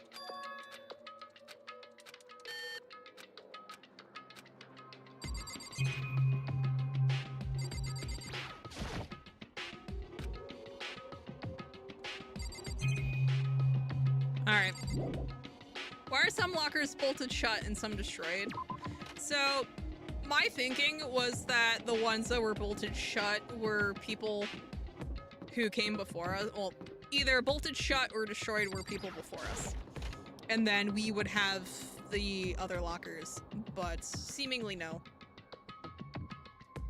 This room doesn't really feel like a student's room. It has more a more adult feel. Correct. It's the headmaster's private room. Oh my god, Kyoko, what are you doing here? Indeed. I've been through this room several times already, but I still have one little regret. So I decided to check it out one more time.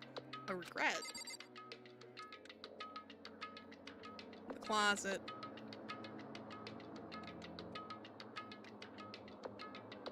Let's see what else. Oh, that's a rug. What's this? Huh, there's a strange gap in the wall. Is it some kind of design mistake or a construction defect or something? So... There's a gap here, but not just any normal gap. I can feel a breeze coming out. A breeze? Indeed. There's like an open space on the other side of this wall. Open space, does that mean? You mean like a hidden room? I think I might know how to open it. Did you figure out some kind of trick or something? Indeed. A very easy trick, yes. So easy, I'm not sure you can even call it a trick. I saw a program on that PC that I think controls it. Enter the right password and the door should open right up. However, I don't have a clue what that password might be. All I know is it's probably made up of letters and or numbers. We can't really go from there. it's true. I looked through all his paperwork and all the files on the PC, everything I could think of. I learned more about him than I had any desire to, but nothing that might have been his password. Whew. When I think of how much time I wasted on this. The desk is home to a computer. It must have belonged to the headmaster.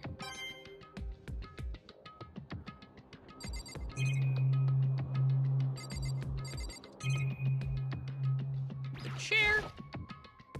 A leather chair. I can't imagine a student using something like this. It must have been the headmaster's. Can I use the paper? Oh, the keyboard. The password is either Kyoko or her mother's name, probably. The desk is home to a computer. It must have belonged to the headmaster. No. Okay. Come on. It's so finicky lining this up. Okay. It would seem... Whoever used this last, it looks like they were very interested in the ultimate despair.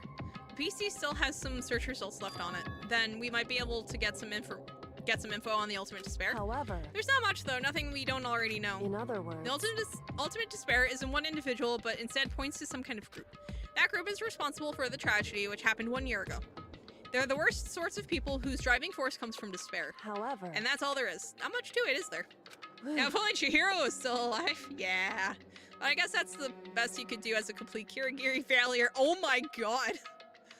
But any information about the mastermind is helpful, right? I appreciate whatever info we can get our hands on. correct. I see. That's a good outlook to have. The shadow people. Jeez.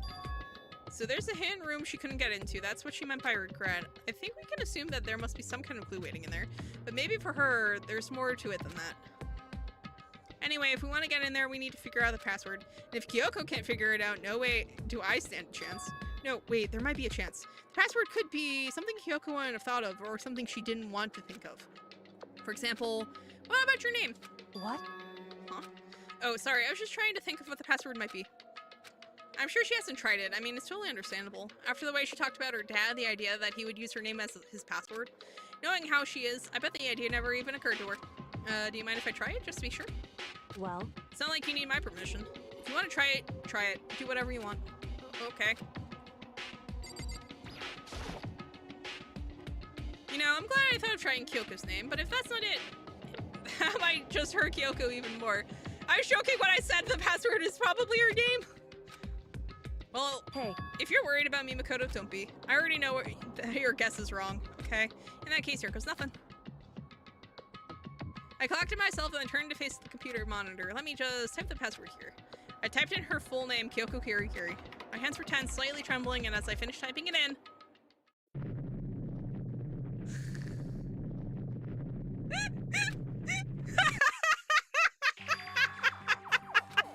That did it! Kyoko, it worked! why? Oh, Kyoko. Without looking at me, she disappeared into the hidden room. She looked grim, Kyoko.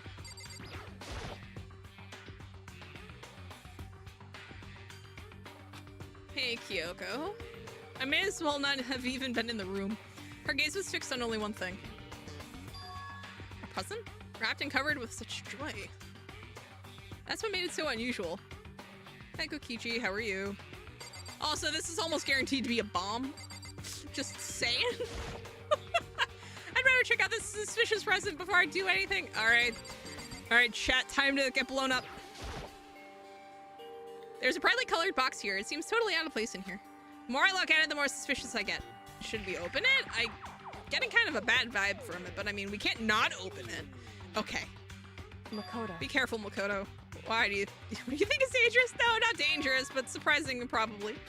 Huh? It would seem... If it is what I think it is, at the very least, it's not something you'll be happy to see. Wait, so you know what's in there? Anyway, Just don't scream or anything, okay? Are you saying it's something that'll make me want to scream? Okay, I'm just gonna open it. Step by heavy step, I approached the box. I took a deep breath, then took hold of the lid. Slowly, ever so slowly, I lifted it up. Light began to sneak its way into the box. I stole a hesitant glance inside and... Kyoko's advice was no use. I let out a trembling cry. What was in the box? It was bones! Sorry, I don't speak Spanish. Or read Spanish. It was bones, human bones. It was the last thing I expected to find in such a bright, joyful box. I mean, who could have possibly imagined? I see. Just as I thought. What? Hey, Kyoko, you're gonna have to, like, explain. Just as you thought. How could you have known that? I mean, there were bones in here. Human bones. Well, it's not that I was thinking of bones specifically. I just had a feeling it would be his body. That's pretty much the same thing. A dead guy in a box. It's a rule-breaking comment anyway. Oh no, wait. I mean, aside from it not being English, because I don't know any other languages. Well, that confirms he was the ultimate astronaut. Apparently! My father. Huh? What about him? Correct. What you found in the box? Those bones. That body. That's my father. Or at least what's left of him. Are you serious? This is Kyoko's dad? The same man she's been searching for? Hold on, you can't know that for sure. How do you know that's him? So... Given all the information we have already, that's the only possible answer. So that same person may very well be the mastermind who planned all of this out. And according to the files, the headmaster is a man in his late 30s. It seems possible, even likely, that he's somewhere in the school right now. It's a very polarizing approach. Oh.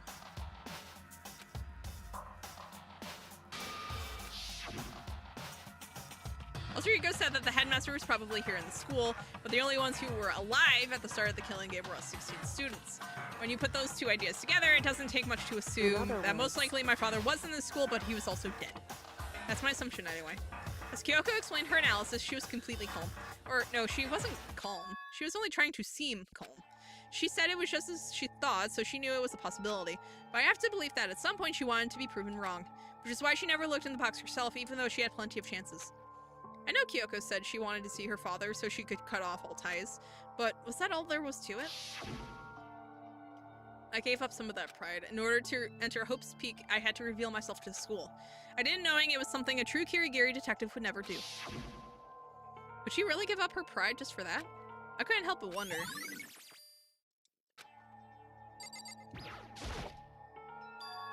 Huh, this picture. Aww! It's all faded. It must be pretty old. Wait, is this a picture of... Hey, Kyoko. Why would you... Well, this is annoying. I came here to cut myself free of the past, and yet... to find something like this. So what do you expect me to do now? Then I was right. It's a picture of Kyoko when she was a little girl. Aww. Fascinating she hasn't changed her hair the year since. Knowing the headmaster had this picture all this time. He must have really cared about her. Why? Why? What? I wanted to face him and tell him myself to cut him out of my life for abandoning me. That's the whole reason I came here. And now he's abandoned me again. And this time he even stole the only opportunity I had to move on. Has there ever been a worse father? Kyoko. My god.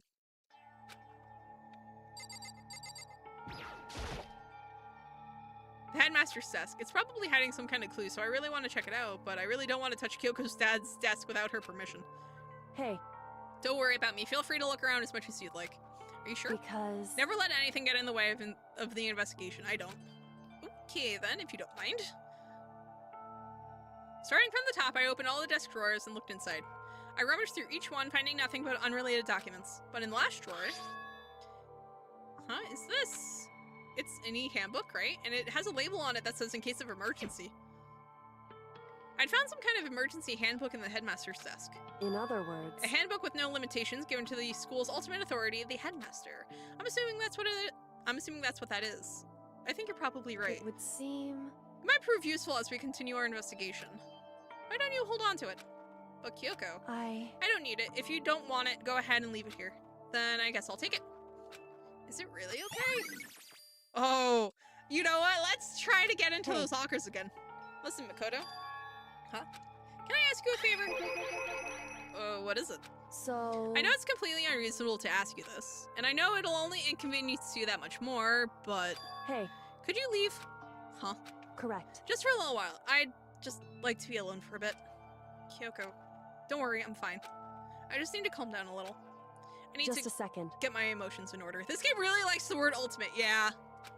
You know, Kyoko, you told me before about the relationship you had with your dad. How you're only connected by blood, not by heart and soul. Hi, Mystery, how are you? But maybe that picture motivated him. Maybe he hoped to see me again someday. Is that what you were going to say? If so, it's just a theory. And this isn't an issue that can be settled with theories. That picture doesn't change the facts of what happened, what I went through. That problem can't be solved so easily. You're right, I'm sorry. Anyway... Once I've got myself under control, I'll return to the investigation immediately. So please, just give me some time to myself. Okay, I understand. Then I'll see you later. Jeez. Alright, I think we found everything we're going to find here. Is she really okay? Kyoko, it must have been a complete shock to her. I mean, it was a shock to me. To find out what happened to the headmaster? There's no doubt the mastermind performed that evil deed. They killed the headmaster, killed Kyoko's father. They killed him. The headmaster is dead.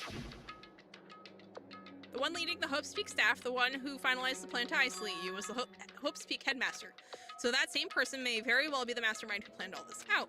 And according to the files, the headmaster is a man in his late 30s. It seems possible, even likely, that he's somewhere in the school right now. Will you be playing the 2 sequels? Yes! I do want to play the 2nd and 3rd games. I'm not sure about the spin-offs, but the next 2 mainline games for sure.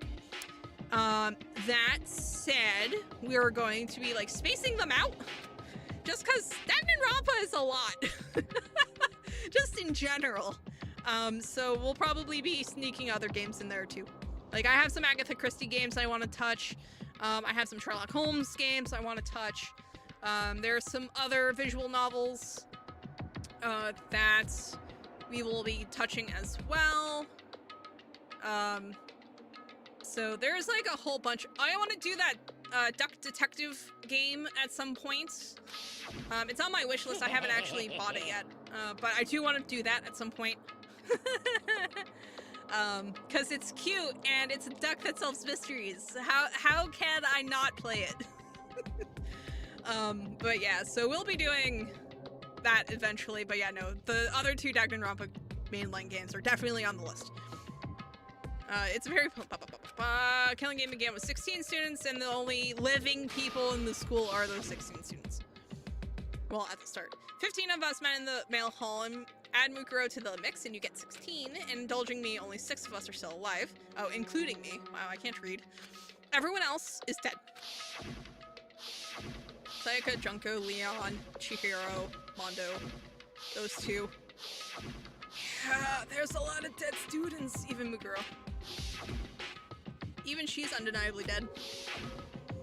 So the ones still left alive are me, Byakuya, Hiro, Toko somehow, Hina, and Kyoko. Only those 6 people are still alive. Hi Kay, how are you? And there's no question. Wait, no, that can't be. I refuse to believe it.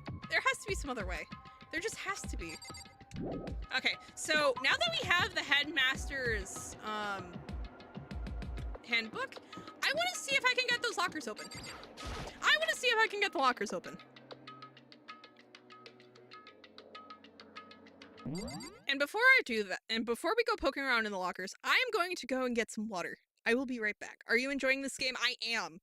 Immensely. Danganronpa is one of... So, Danganronpa was my first introduction to visual novels. And despite the writing not aging worth a shit, it remains one of my favorites. But yeah, so we will be getting back to it in a hot second, but I need more water if I'm going to be doing all of this reading. My goodness. Be back.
but for minimizing every single, well, for not staying in OBS every time you get minimized, my god. Alright, let's try these lockers. Come on, try it.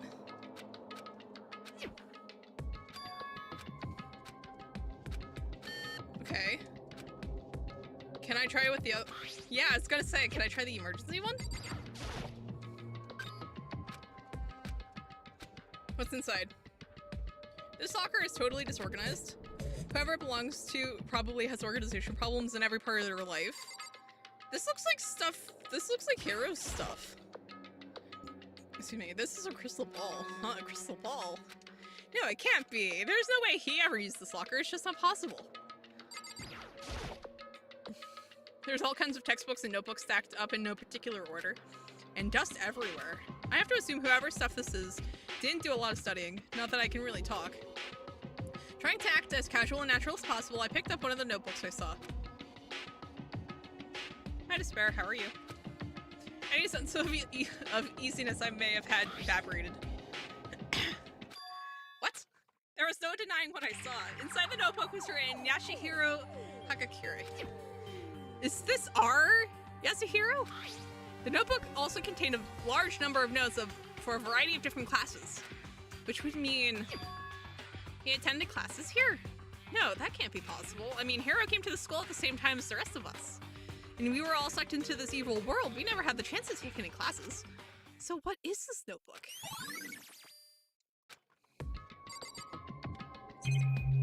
What's this? Is this a deck of playing cards? No, they're tarot cards. But wait, are those used for telling fortunes? It's just a coincidence, right? If only. Alright, come on. Nice. I don't see anything that might be a clue. Alright.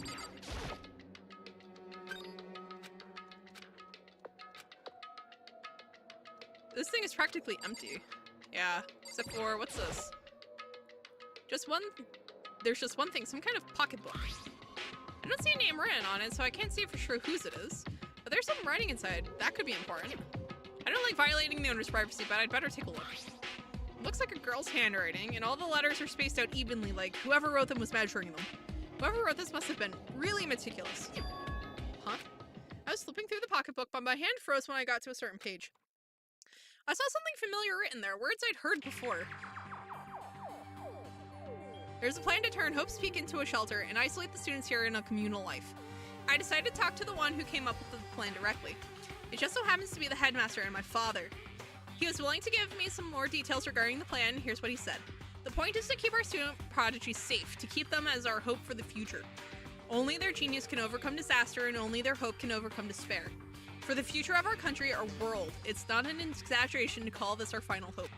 We must isolate our superior youth from the corrupted world to serve as the foundation for a new era. This is the only hope we have. I hope that you will be willing to go along with this plan.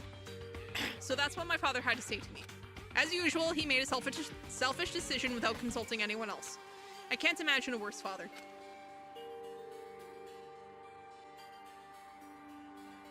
This can't be true, can it? But I knew it was, and I knew exactly who the pocketbook belonged to. Kyoko. It couldn't be anyone else. But if this belongs to Kyoko, what was it doing in this locker? And what she wrote here completely contradicts what she already told me. She said she hasn't seen her dad since he left when she was little. I decided to talk to the one who came up with the plan directly. Yeah. What does this all mean? I quickly scanned the remaining pages of the notebook. I must have been looking for something that would prove me wrong about this whole thing, but when I reached the last page, the question marks spinning through my mind just started spinning that much faster. When I looked at it, unlike the rest of the pocketbook, the writing here was messy, disorganized, scrawled. Despair walks among us, and so we survive. What is this? What does it mean? I have no idea. How could this possibly make any sense? There's a second despair.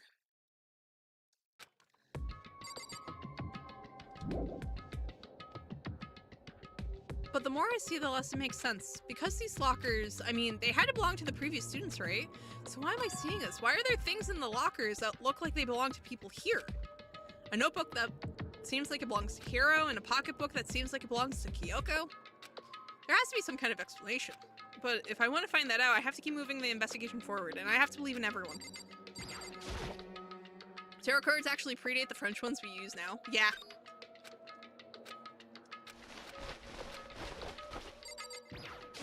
Yeah, no, actually the ones we use now are just a different flavor of tarot cards, because there's like, I'm trying to remember, there's like 2 different versions, like major versions that we see, at least as far as like modern tarot readings go, but one is far more common than the other.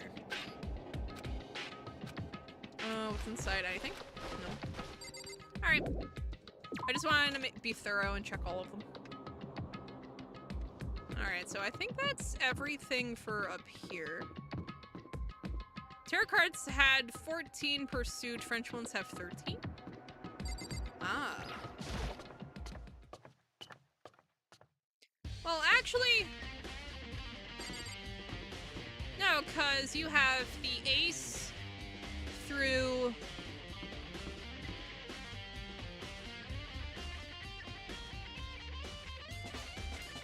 no, because you have the ace through... oh, great, no. No, let me grab my deck. Let me grab my deck. Okay. 10 pip cards, knight, page, king, queen. Yeah, and then, of course, the major.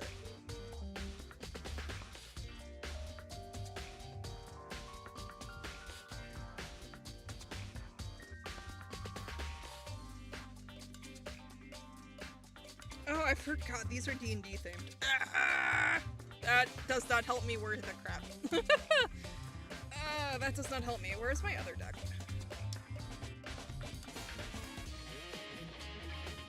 Because I was going to check, but if I can't find my other deck that's more legible, then that doesn't do me any good. Let's see. That's not what I was looking for. Alright, so we checked the second floor of the dorms. Everything is 4th and 5th floor. Okay. Why does this hallway sound so intense? It's because it's an investigation phase, and the investigation phases always sound kind of intense.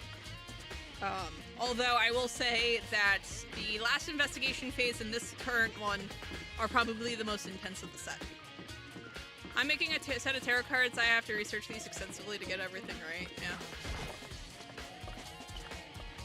Yeah, I know. I was just trying to double check because, like I said, there's 2 different versions, like two different like major versions that float around. So I wanted to see which version I have. Where am I going? Where, like, legitimately, where am I going? I need this 4th and 5th floor. This way.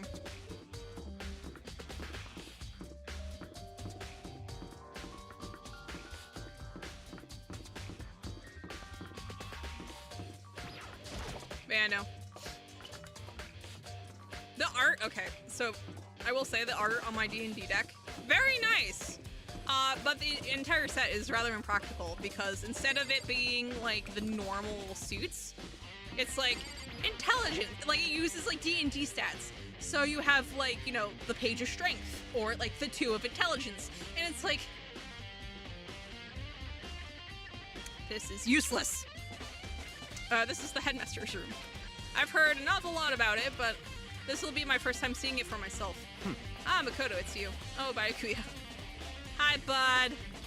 How's it going? These, there are trophies and even a shield in the display case.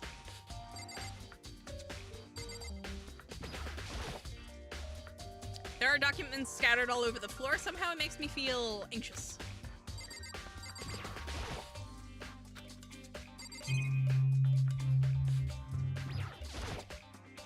Even in the headmaster's room, there's a monitor. The bookshelf seems really well made and is filled with files and thick books. Normally for tarot decks, it's cup, yeah. That's what my other deck uses, and that's what my other 2 decks use. Though one of them I don't like the card quality as much as I thought I would, so I like never use it. Yeah, normally it's cups, wands, swords, and pentacles. But no, for whatever reason, the D&D one decided to use stat, like the different, you know, player stats. So it's like, why? Like, I can probably guess which one's which, just based off of the associations for, like, the normal stuff. But, like, just make normal tarot cards with D&D art on them, wizards. That's literally all you had to do. Hey, Makoto. Not possible. Are you ignoring me? You think I'll forgive you just... forgive that just because you're you? Such When we get out of here, remember this moment. Oh my god, sir. The bookshop... Well, you came to the right place this time. Would you like to see something interesting? What do you mean something interesting? Take a look at this. It was on top of that pathetically ostentatious desk. Class number 78, student registry. It contains profiles for all of us and Mukuro. So in other Apparently, words... class number 78 refers to us. Wait, when you found Mukuro's profile in Kyoko's room... I see. That's right, it also mentioned class number 78. This must be where Kyoko got that page. And since the rest of our profiles are listed in there along with hers... In other words... There can be no doubt Mukuro was a student here at Hope's Peak Academy just like the rest of us. Mukuro Ikusaba, the 16th student. That must be how Kyoko learned about it. But it seems like Kyoko was in a hurry. Oh, what do you mean? I'm talking about when she stole it. The uneven tearing, the way the paper had been crumpled, she must have been in a hurry. That's all you had to do, and Wizards of the Coast go kind of hand in hand. Yeah, fair enough. Well, since she stuck in to get it, I'm sure she wanted to get out as fast as possible. But what's your point? She was in so much of a hurry that she only got the first page. First page? Correct, Mukuro's profile actually contains 2 pages. What? So in other words... When it comes to this profile, there was more information about Mukuro that we still didn't have. What kind of information is it? Why do you ask me to explain every little thing? You can't read, can't you? It seems to be some sort of detailed report put together by the headmaster himself. I don't know what kind of man he was, but I'm glad he left us such an interesting clue. I'm half listening to Byakuya as I skim through the report. Mukuro reappeared suddenly, and in the background an entity floats, close but just out of reach. The entity known as the Ultimate Despair. Right now, I can't be sure if this is a single person or some kind of group. Whatever it is, Mukuro definitely has some sort of connection to it. I have a bad feeling about all of this. I need to push forward with my research into the Ultimate Despair. And I need to pay attention to Mukuro's behavior too. This is just my gut feeling, but I think she's dangerous. Despite the countless battles she must have gone through as a member of Fenrir, when she entered Hope's Peak, she didn't display any signs of battle wounds or scars. That fact alone proves her tremendous skill in battle. Naturally, I want to believe in her. She's one of my students after all. But if I decide she's a danger to the other students, I will be forced to take all reasonable measures. Mukuro was a part of the Ultimate Despair. I don't think that there can be any doubt about it. Now, wait, she didn't have any wounds, so... Oh, no. Why would Kyoko's dad allow her to stay in this building if he knew she was a liability? Well, no, he didn't know for sure. He suspected, but he wasn't positive. But wouldn't that mean Mukuro and the Mastermind were allies? So why would they kill Mukuro? They didn't! Oh, no. Yeah, because Mukuro doesn't strike me as the kind of person to wear fake nails. To be perfectly honest. Plus, even the headmaster seemed to be afraid of what Mukuro was capable of. They would have had to take her completely by surprise to kill her like that. Or maybe it means the Mastermind is even stronger than Mukuro was. What? What's wrong, Makoto? Huh? That's fine. You seem to be lost in thought, but I should probably point out one other thing. There's another important bit of information within the file that you should note. Why did the Mastermind kill Mukuro? To make themselves feel despair. It's true. What is it? Did you notice a picture in there? A picture of a girl perhaps you've never seen before. A girl who seems to be included as part of our class number 78. That should be enough for you to figure out who that girl is. And further information about that girl is included in the file. 5'7", 5'7" inches, 97 pounds. 5'7" and 97. Absolutely not. That's not how that works. That is like dead and dying. And it even lists her vitals, 31, 22, 32. Well, what do you think? What do I think? Are you asking me, like, if she hasn't... Stop talking. You hopeless idiot. What I'm trying to tell you is maybe you'll have to keep that in mind for later. Maybe you'll make your way back to the corpse, and maybe you'll think, oh, could that mean... Wait, is he trying to say? There's a chance the body isn't actually Mukuro? Is that what he's saying? Personally, what I'm thinking seems all but impossible, but it wouldn't hurt to confirm, right? It's all clear now. That's all I was trying to say. What you do with that information is your business. So I'm back to being Bayaka's errand boy. Bayaka's errand boy, no! Oh, and one last thing. It's a bit of advice from me to you, so I suggest you pay attention.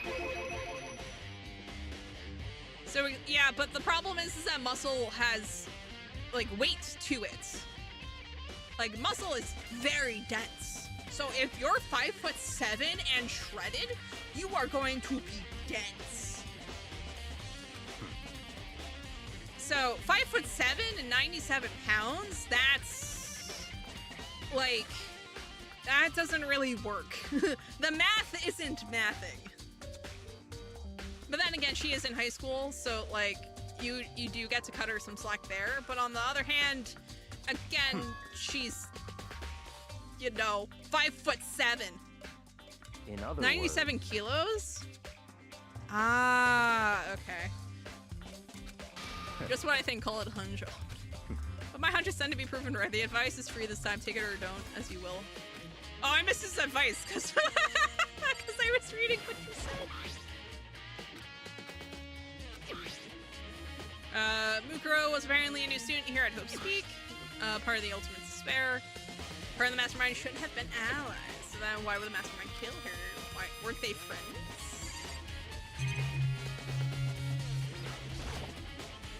Even in the Mastermind's room, there is a surveillance camera.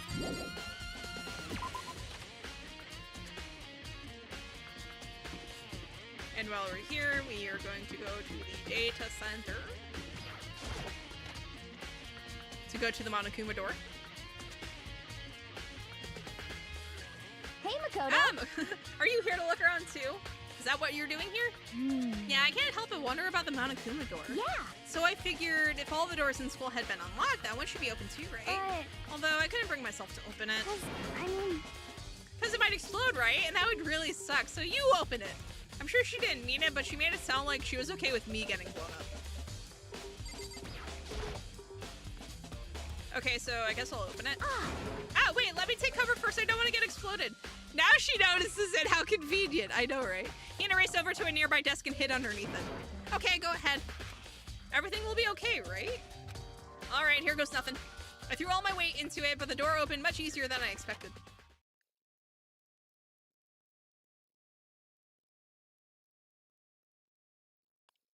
There is no explosion, thankfully. My first impression was... Whoa, this place is totally sci-fi. Yeah, I was kind of thinking of the same thing.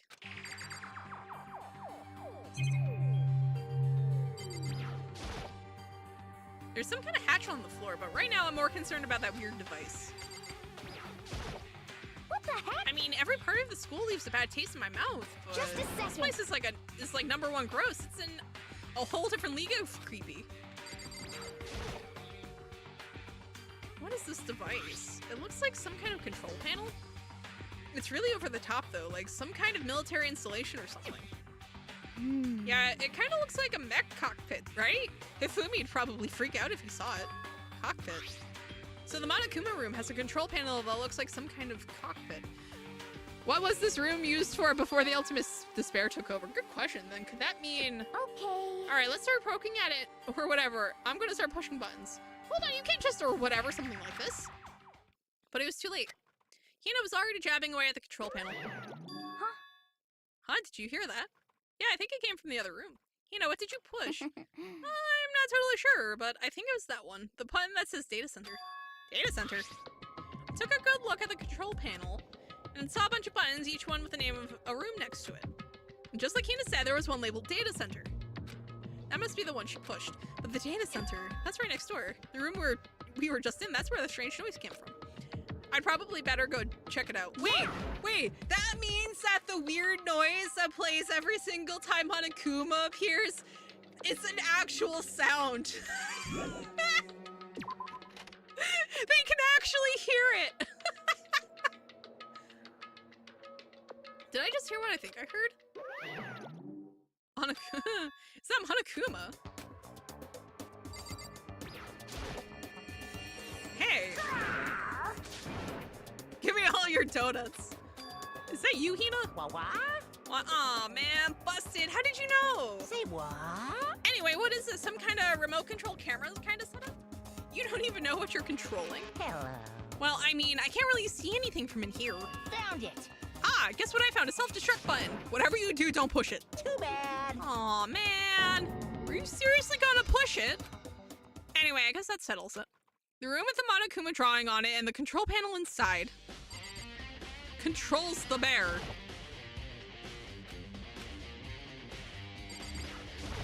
Let's go pester Hina.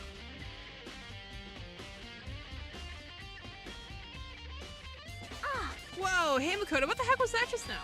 Monokuma. Huh? Where's the morgue at this school? I'm assuming that probably the biolabs. What you were controlling just now, it was Monokuma. Huh? Monokuma? What, for real? Yep, it looks like that panel definitely controls Monokuma. Which means the mastermind has been controlling Monokuma from this room. Yeah, they were definitely in here. The mastermind has been controlling Monokuma from this room, and this control panel is totally separate from the data center with all the monitors. In other words, Hey, maybe the mastermind can't monitor us and control Monokuma at the same time. Kyoko Suri was right. But if the mastermind's been controlling Monokuma from here, that means they've been inside the school this whole time, right? I guess that would have to be true. But if that is true,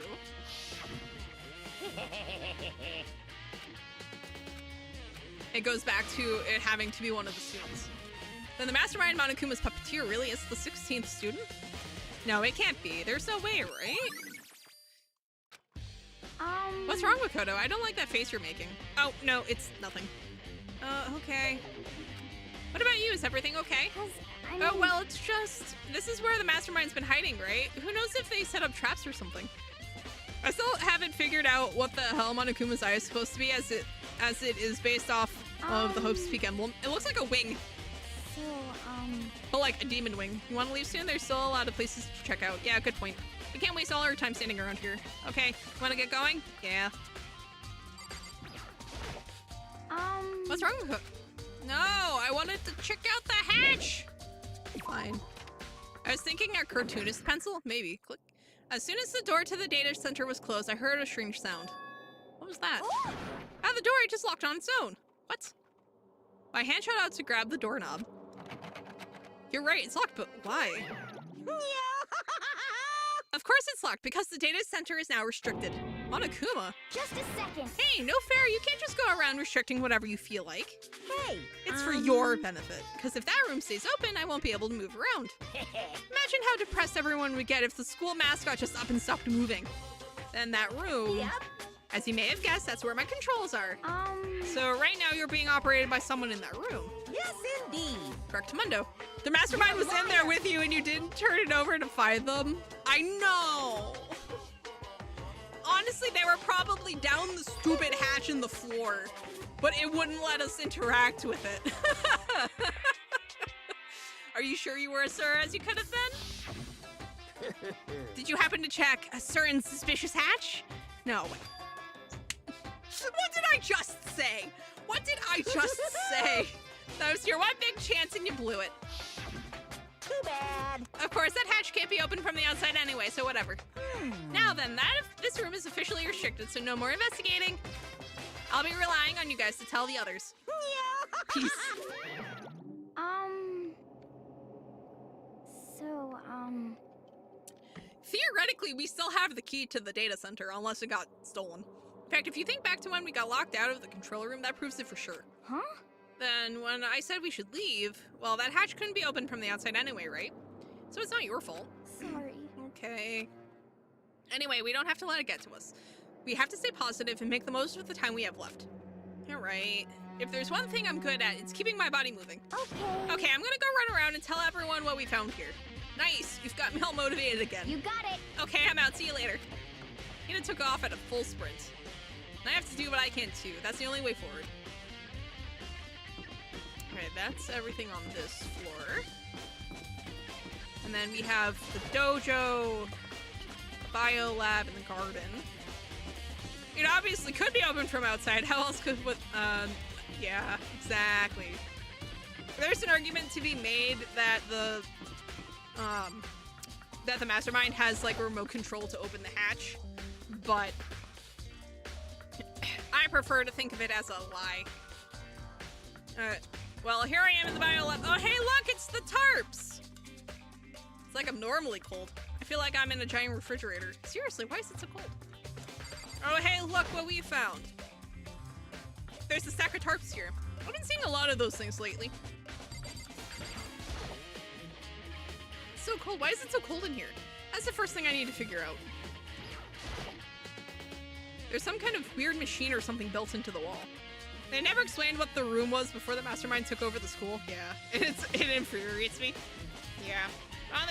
Oh, you know what it probably was? So the data center probably had, you know, 1 security and also 2. Actually, you know what? The Monokuma control room probably used to be a server room, if I had to guess. Because the data center would have been for like computer classes or like school security.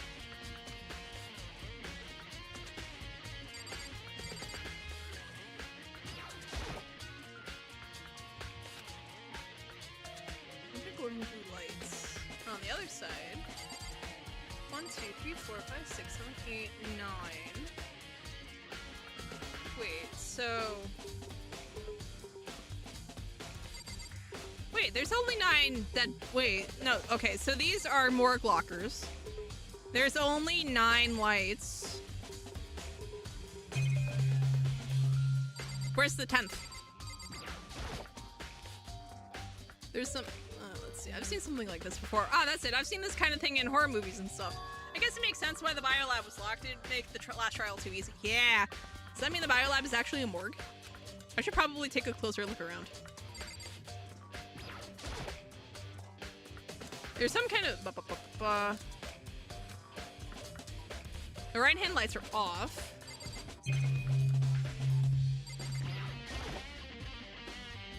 Oh, there's some kind of booklet here. It looks like an instruction manual. We offer an eco-friendly alternative to standard dry ice for all your cadaver needs. In addition to the germicidal lamps, we also provide an ozone generator for the removal of ethylene gas. Simply insert the cadaver and the blue light will let you know the automated systems have activated. Temperature and humidity levels will be adjusted automatically for optimum settings. With our system, anyone can keep a body fresh as a daisy for as long as you need. In the unlikely event of a problem, the red light will activate and the alarm will sound immediately. The exterior is stainless steel and we do offer an optional leather upholstery upgrade package. What? This is the instruction manual for the fridge? Well, looking around, I think I get it. It seems clear to me now. It's some kind of makeshift morgue. I feel like cadaver is not a formal word.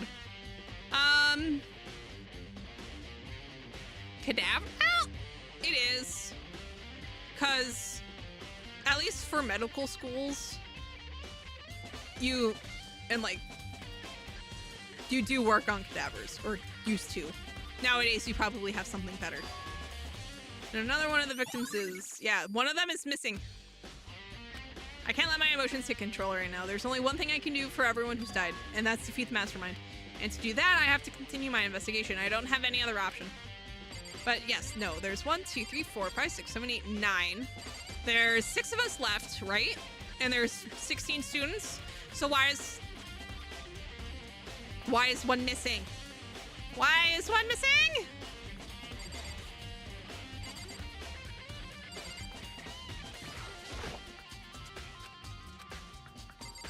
The ultimate coroner would make the Monokuma files useless, so obviously they aren't around. Yeah. Alright, so that's that. We need the dojo and the garden.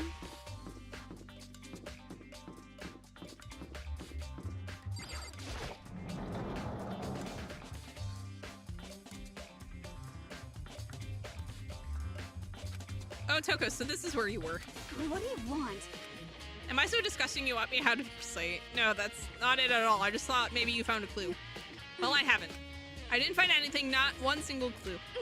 I figured since this place was related to the case, it would have to have something, right? There wasn't anything out of the ordinary here. Give it back. Give me back my precious time. Calm down, Toko. Don't tell me to calm down. Do you have any idea what I'm going through right now? When everyone finds out, they're going to call me useless, good for nothing. No one's going to say that. Actually, you know, yeah, Byakuya will. I'm not sure I can disagree with that.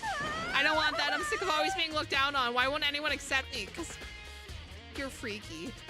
Hanakuma told you no one has entered the building since the killing started, just Kirigiri and the 16 students. So either a body was reused to frame Kyoko or the missing body is Mondo's. Yeah.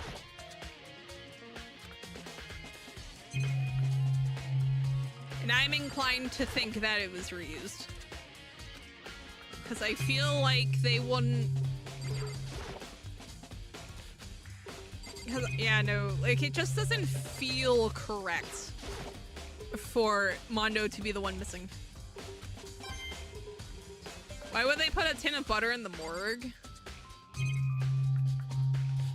Because why not put a tin of butter in the morgue?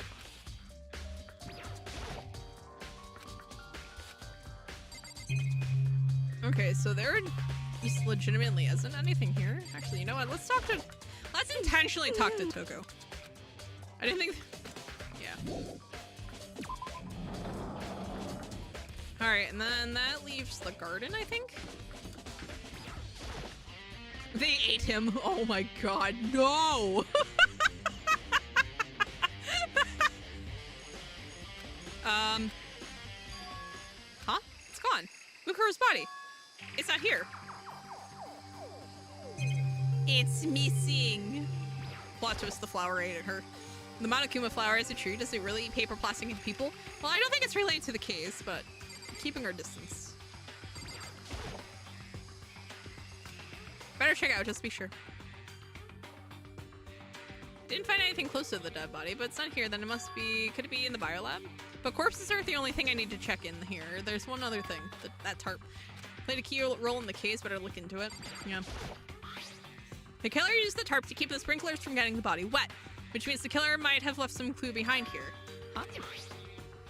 I didn't notice this before, but there's a small stamp on one corner of the tarp. It says biolab. Then this originally came from the biolab, which no one had access to before it got unlocked, which is like super vital. Yeah, someone's taken the body.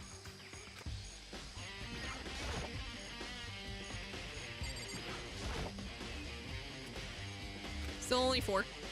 I'd be kind of terrified if there were more than that. Imagine being terrified of 5 chickens. Oh, God. Here it goes. This is a school announcement. Is everyone working hard? Is your investigation coming along nicely? Well then, since you're all giving it your best, your generous headmaster will give you a little hint. For those of you who are interested, please make your way to the gym ASA possible. What? Now he wants to give us a hint? It's suspicious, there's no doubt about that. This could be a trap. But even knowing that, he said to go to the gym, right?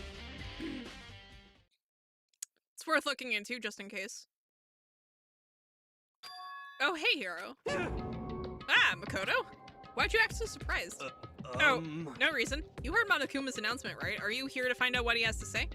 I just did, actually. I'm on my way out. You already talked to him? What did he say? Listen, sorry, but I gotta go. Hiro, wait. There's no point in trying to stop him. He ran off like a frightened animal. Hiro? It was like he was trying to avoid me. I was hoping to talk to him about the notebook I found in the locker. Has he been hiding something this whole time?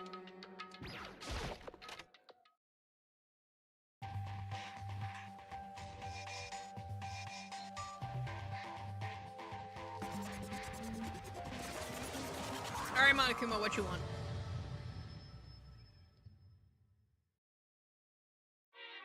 I am Monokuma! Hello, welcome, hello. Are you ready for your final hint?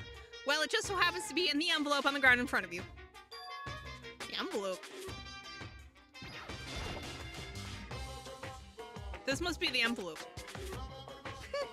And just so you know, I won't be answering any questions about what you find inside. What?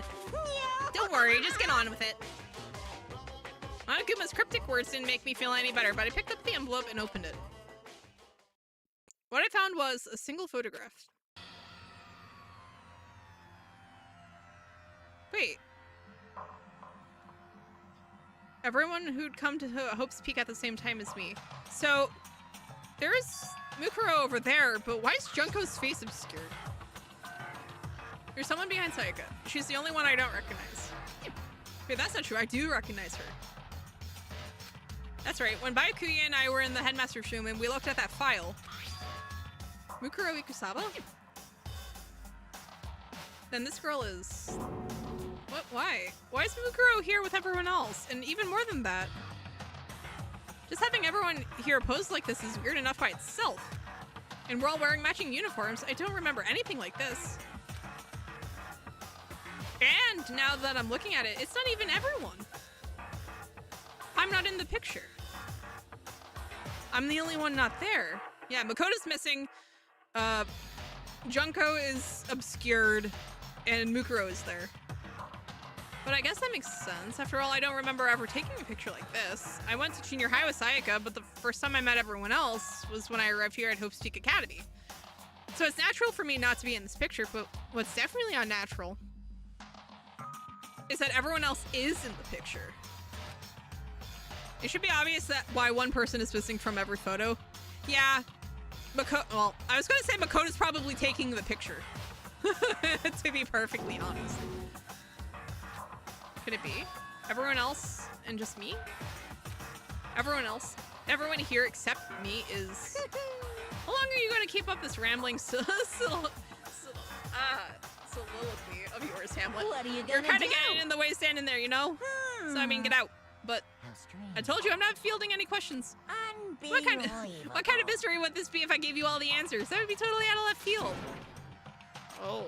I guess that means he's done talking. Damn it. It can be assumed everyone else's photo is missing them too, unless the mastermind has a personal beef with Makoto. True. So in the end, all I found in the gym was even more confusion. And with that confusion in hand, I left the gym dejected. But that could be why Hiro was so keen on avoiding us. Because we were in the picture and he wasn't. How does that count as a hint? It just made me even more confused. Is that what Monokuma was going for? Did he put together a fake photo just to confuse me? But it looks so real, so full of life. How could anyone fake that? Which would mean everyone but me. Maybe I should just ask everyone directly. That should clear all this up. No, I have to clear this all up.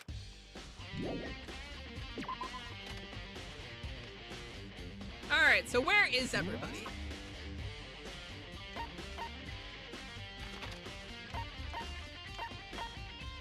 Okay, so he's in the archive.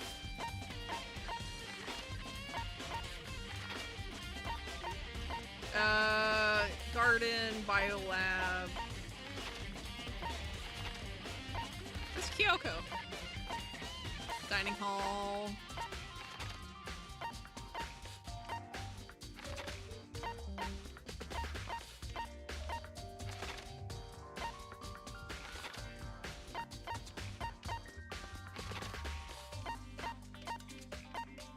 Fascinating. She's not there. The pieces are all there for him to find, yeah. So we're on the first floor. Might as well go to the dining hall first, because that's where we are, whole floor wise. Yeah.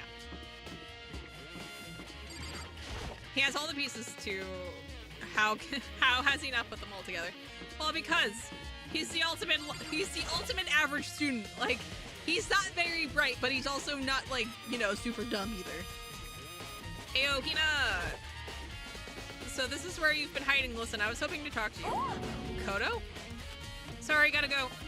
What? She ran off so fast I didn't even have time to ask her to stop. Hina? Why? Wait, why won't anyone talk to us? Fascinating. He's not even the ultimate student, he's the ultimate average guy, yeah.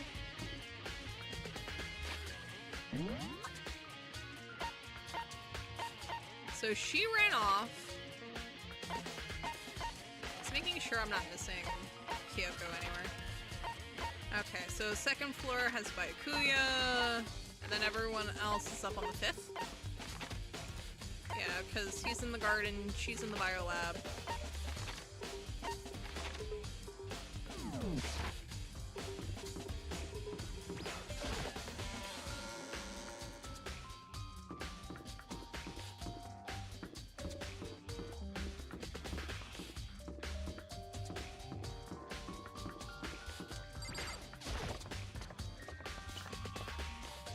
I wouldn't consider myself a detective by any means, but it doesn't take an ultimate astronaut's worth of rocket science to figure out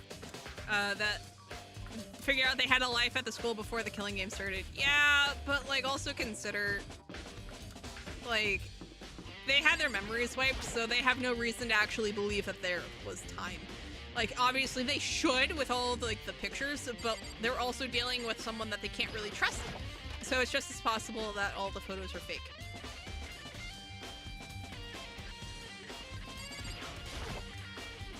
Oh, Byakuya. Listen, do you think we could talk? Byakuya? That's enough. I have nothing to talk to you about. Don't talk to me as if we're friends. Hey, Byakuya, wait. But of course he didn't. He just walked away. What the? Why was he acting like that? Like he was purposely trying to avoid me.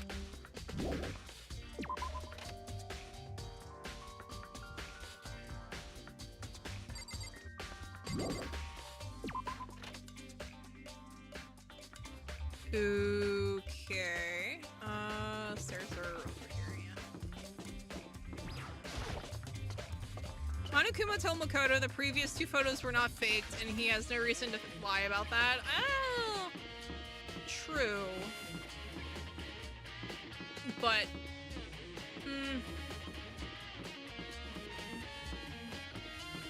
I don't know. He does have incentive to lie just to make everyone, like, despair. Like, I guess Makoto was a D student. Look, D's get degrees.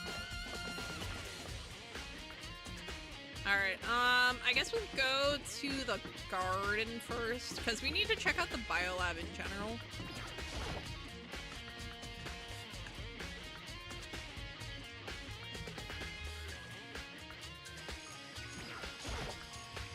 Hey, Hero. Makoto, what's going on with you? Every time I see you, you freak out like that. No, sorry, but I'm in a big hurry. Once again, he ran off like a terrified rabbit. Hero, what's wrong? I still wasn't able to talk to him about the notebook I found. It was like he was avoiding me. Like he was afraid of me. Why? Trauma? Nah, spicy deja vu. Oh no.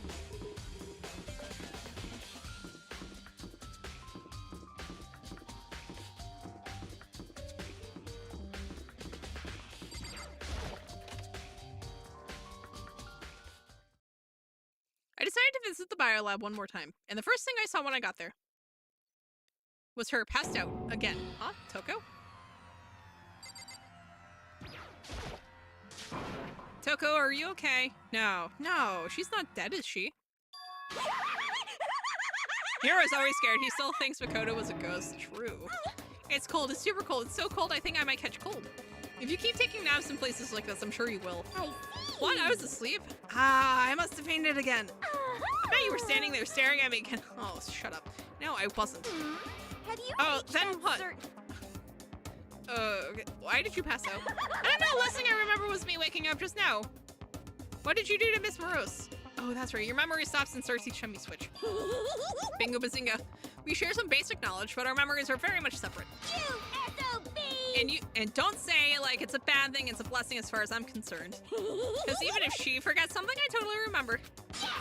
So it's like double the memory. No, it's more like half. Okay. But all I want to know right now is where's my little darling?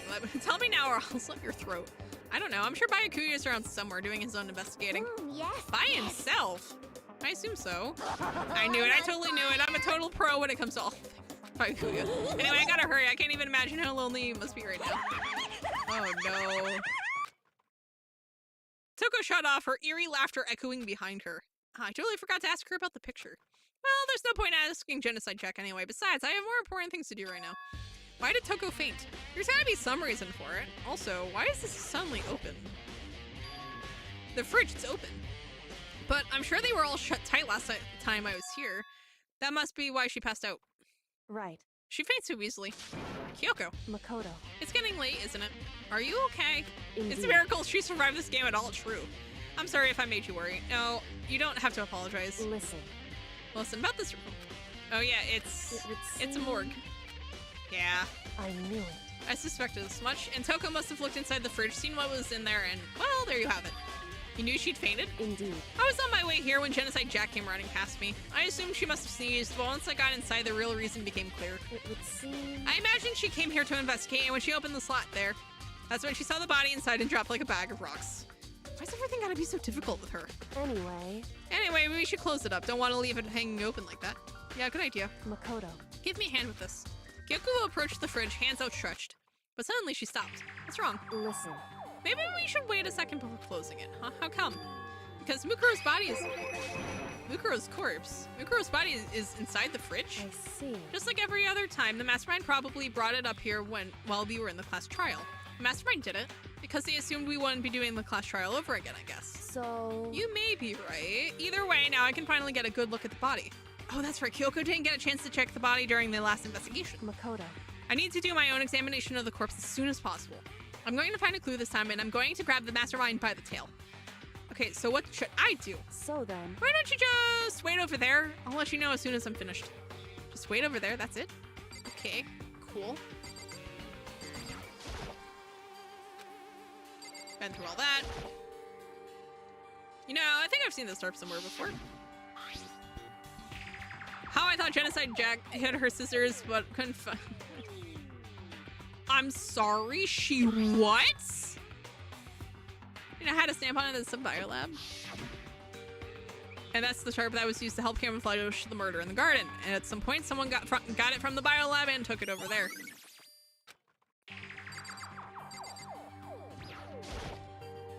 I should ask Kyoko about that group photo. After all, she's in it too.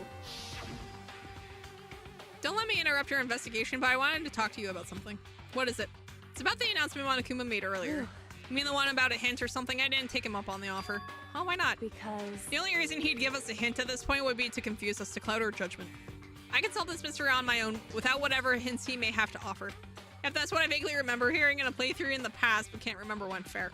I wish I could go back and do the same thing, but what's done is done, I guess. Standing here looking at her, I don't think she's hiding anything from me. Is she right? Did the Mastermind forge that picture as a trap to confuse us? That's gotta be it. There's no other explanation.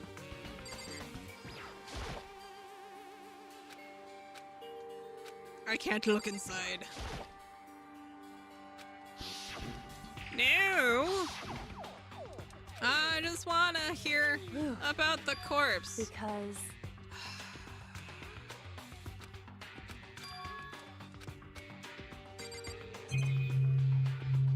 To be fair to Kyoko, you would just get in the way of the autopsy, Makoto. Yeah. It would seem the blue light comes on when a slot is occupied. So when someone's in there, the blue light comes on. Looking around the number of lights that are on, including Mukuro's, there's 9 in all. Nine lights? There we go. Okay, Makoto, I'm done. Already? Jeez, that was fast. Indeed. Anyone can do good work if they go slow. In that spirit, I'll make my report brief. So did you find anything? Indeed. I paid careful attention to the wounds and the traces of blood, and it seems highly likely that the stomach wound and blow to the back of the head were inflicted after death. Really? The burnt tissue made things a little difficult, but I'm completely confident in my findings. So that means neither of those were the fatal injury, right? Now the body had fake nails on. Yeah, there's a body missing, and this one had fake nails. It also had wounds that were several days old. That body we found was probably Junko, which is frightening to say the least. Yeah, they had also been struck in the head with an object about as thick as a metal pipe. The body was covered with other wounds, but these were at least several days old. The only other option is those other wounds, but the file said they were old. Is that several right? weeks. Where does it say they're old, huh? Because... All the Monokuma files is that they were inflicted at least several days ago. I guess I don't see the difference. Wrong. Well, the difference is immense considering the impression they give. Listen. You seem to be equating several days old with simply old. However, But that doesn't quite follow logically. Old wounds, it makes it sound like they've been there forever, like they're not related to the murder. Are you saying they are? But we all got the Monokuma file right after she was killed, right? So if the wounds were at least a few days old, there's no way they could have had anything to do with it. so then, But what if Mukuro herself wasn't killed within the last few days? What? at the very least. Certainly you can allow it as one of the many possibilities, can't you? One of many? Right. A detective doesn't have supernatural powers. There's no way to predict the answer from the beginning. Instead, the ideal detective begins as imagining as many possible scenarios as they can. In other words, They envision those possibilities without prejudice, without bias, using only their logic and common sense. Then, as they investigate, they test what they find against each of those possibilities. Of course, me telling you this doesn't mean you'll be any good at detective work, but beyond using that to solve this particular mystery, you should keep it in mind for the future. Thanks, Kyoko. hey, So if there's anything else you'd like to know about the condition of the body, now's the time. Earlier when I was looking at Mukuro's profile, it listed her height and weight. so 5'7", 97 pounds, vitals were 31, 22, 32. Did I get all that right? You remember all of that? They were indeed consistent with the corpse. So then... indeed, And don't forget about the Fenrir tattoo. That's absolutely no mistake. indeed. Our victim in this case is, without a doubt, Mukuro Ikusaba.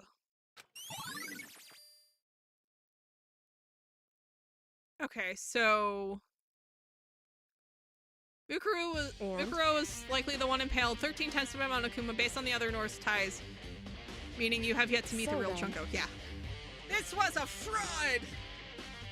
Check Junko's height in the biographies. Oh yeah, true. How tall is Junko, anyway?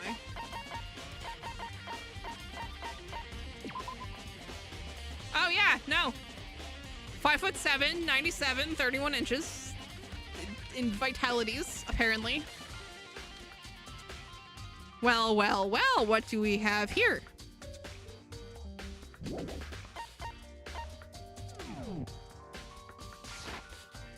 Let's get going. It's getting chilly in here. Oh, wait, are we not gonna put the body back? Don't you think it's kind of sad leaving it out like this? Why? Sad. Did you forget she was our enemy once? How the tables have tabled confirmed. A part of the ultimate despair, but she still got killed. She's still a victim. Hey, Have you ever heard the phrase, you reap what you sow? Well, yeah, but still. You really are naive, you know that? It's really quite appalling. But she could have abandoned me, but she could have decided to help me instead. So for someone like that, what does it mean to be naive?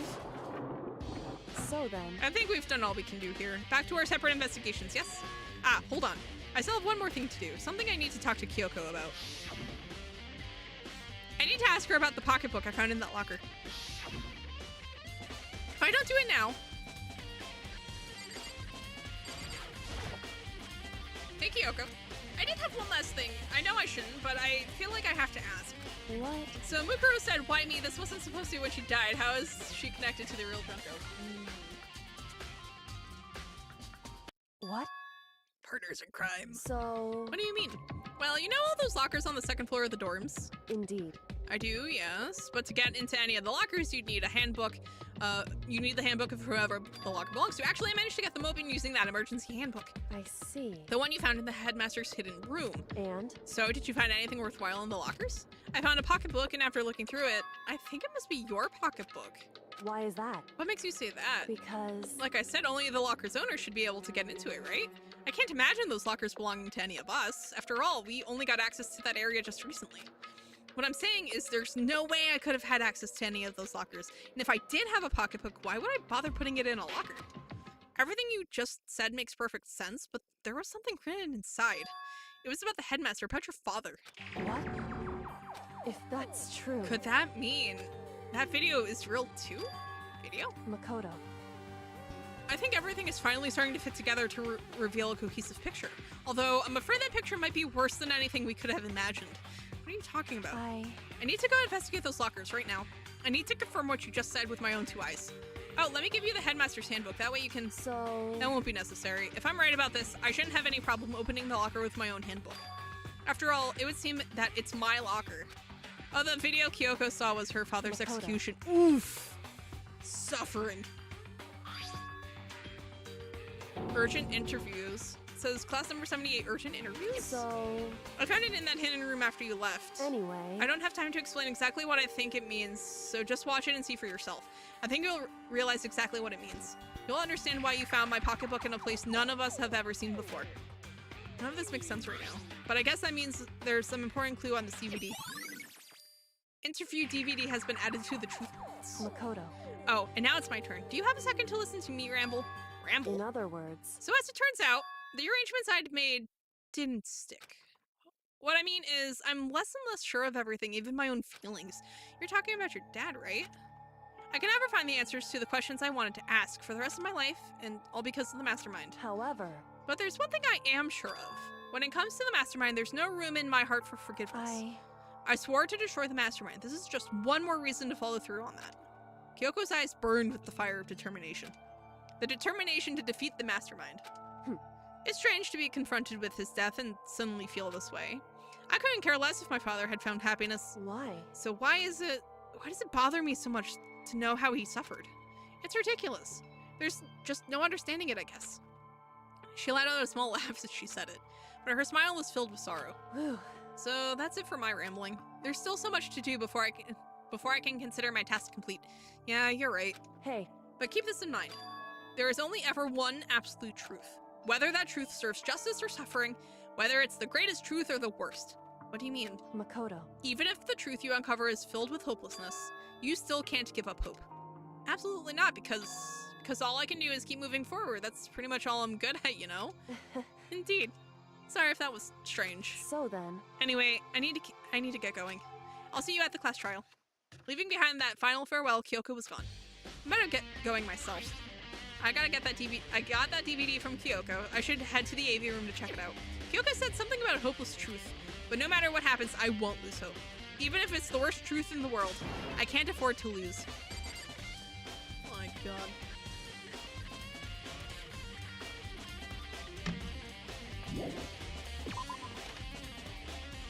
Alright.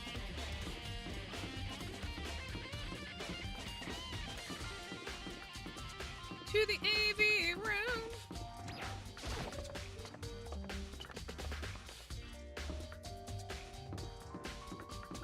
Several floors later. That's how she knew she'd find him dead, yeah. AV rooms, first floor.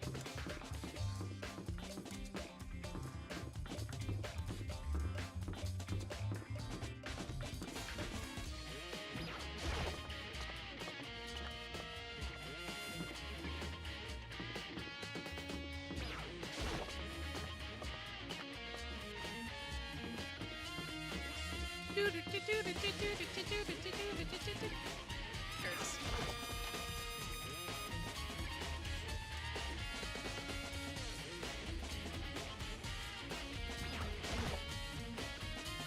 This should be able to play DVDs just fine. Well then, I'd better take a look. I took the DVD Kyoko gave me and put it in the player. It said that it was playing, but nothing appeared on screen. I stared into the black of the monitor. It must have only been a few seconds, but to me it felt like an eternity. And then, all of a sudden, an image appeared. Sayaka? It took me by total surprise. I hadn't seen Sayaka in who knows how long, and there she was. Okay then, are you ready to begin? The voice I heard was the man positioned on one side of the screen. It was the voice of a middle-aged man. I do apologize, but I hope you don't mind if I record our conversation. I'm a little slow, you know. I never really got the hang of taking notes while having a conversation. Sounded like he was trying to make a joke, but Sayaka's tense face didn't move a single millimeter. So this video is meant to serve as a kind of contract substitute. It's not that I don't trust you guys. It's more like insurance. So please don't worry too much. Now then, let me get straight to the point. There is a chance that you may have to spend the rest of your life here in the school. Can you accept that? You want me to accept that? Sayaka was obviously at a total loss. It made total sense. Who would agree to spending the rest of your life in the school? What? Thank you. And I'm sorry about all this. Well, I can promise you that I will do everything in my power to keep you safe. As the headmaster of Hope's Peak Academy, I give you my word. As if on cue, that's where the video cut out. There was a lot I hadn't understood up till now, but only this. I simply couldn't comprehend what I'd heard, because I know how much Sayaka wanted to get out of here. I know how much she wanted to escape and pursue her dreams with her friends again. She wanted that so bad, she tried to frame me for murder. So why would she say yes to living here for the rest of her life? As I sat there thinking about it, I noticed a sudden light on the monitor of the video that I thought was finished flashed back on screen. My eyes hurried back to the screen. And if I was confused before, what I saw next pushed me right over the edge. Huh? What I saw was me. Impossibly, undeniably me. So, Makoto, before we begin, I should let you know that I'll be recording our conversation. Yes. Me and the headmaster were looking at each other. He and I were having what seemed like a fairly normal conversation, but the I in the here and now, had absolutely no memory of it. I had no memory of even meeting the headmaster, much less sitting down to talk with him like this. Now, shall we get straight to the point?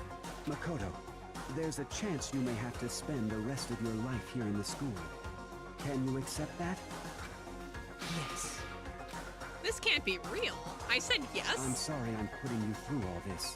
Well, I mean, we don't have much of a choice, do we? But I promise that as long as you're in this school, I will do everything I can to protect you. As the headmaster of Hope's Peak Academy, that's the very least I can do for you. Once again, the video cut out. From there, the video repeated the same scene again and again with the others.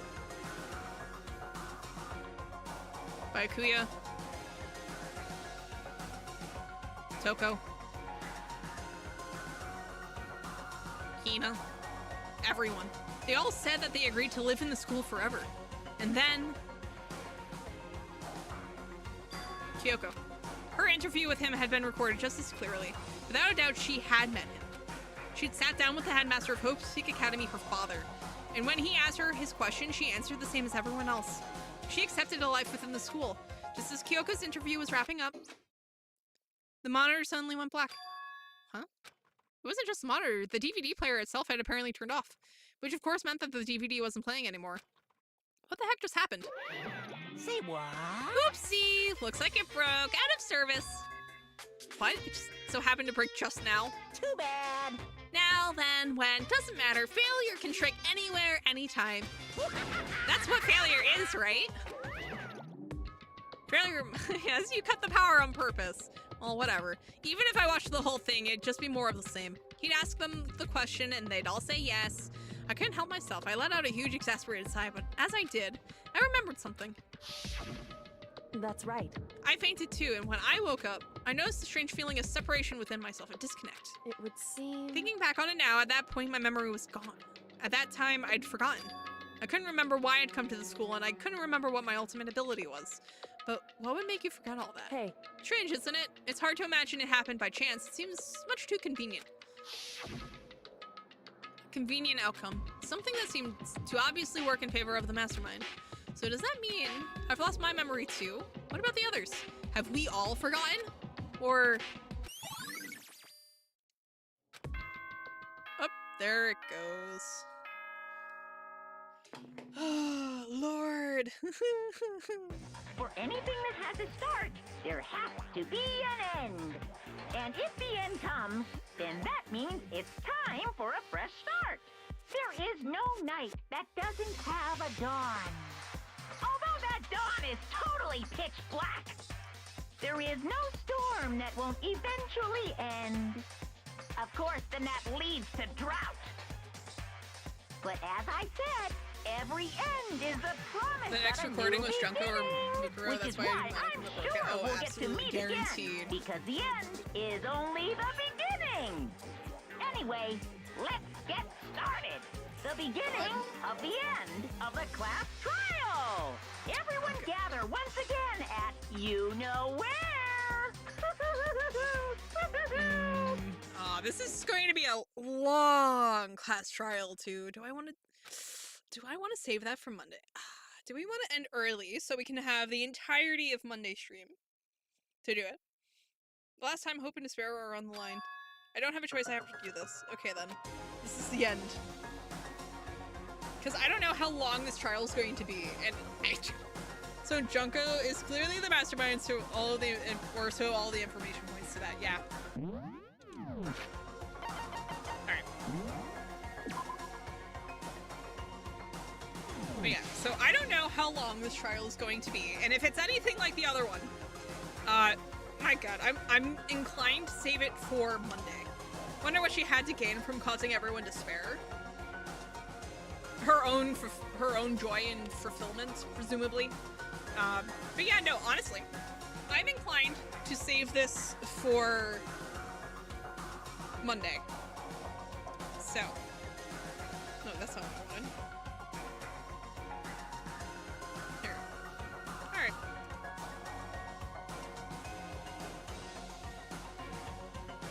Actually, you know what? Yeah. So, what I'm thinking, likely causing the tragedy of Hope's Peak High and the tragedy itself, but was despair all she saw. I mean, her name is the ultimate despair, so it's entirely likely. So, actually, you know what? In the interest of, you know, actually getting food at a reasonable time, assuming this trial winds up being almost 2 hours like the last one, my God, I'm inclined to hold off until Monday. Leave it on this rather steep cliffhanger and pick up with the trial on Monday. Monday will probably be a short stream where it is literally just the trial and whatever the end game after that is for Danganronpa, and then we will pick up with a new game on Thursday. I haven't quite figured out what game specifically I want to play for Thursday, because I wasn't expecting Danganronpa to move this quickly.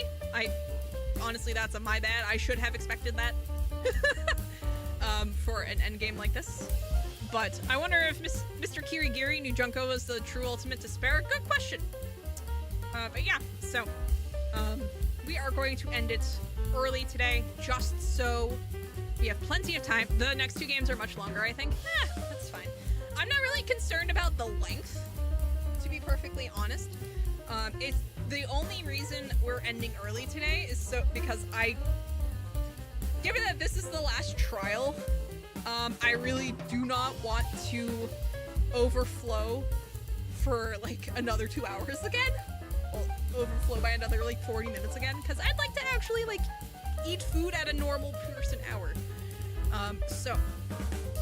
Yeah, like I said, next Monday is going to be the trial itself, plus the end of the story, because I have a feeling it's basically just going to be, you know, all the final loose ends of the story wrapping up after the trial ends. And then we'll get cracking with a new game on Thursday. Monday, if people really want the trial will probably take all 3 hours. You mean 4? Because I usually go for 4.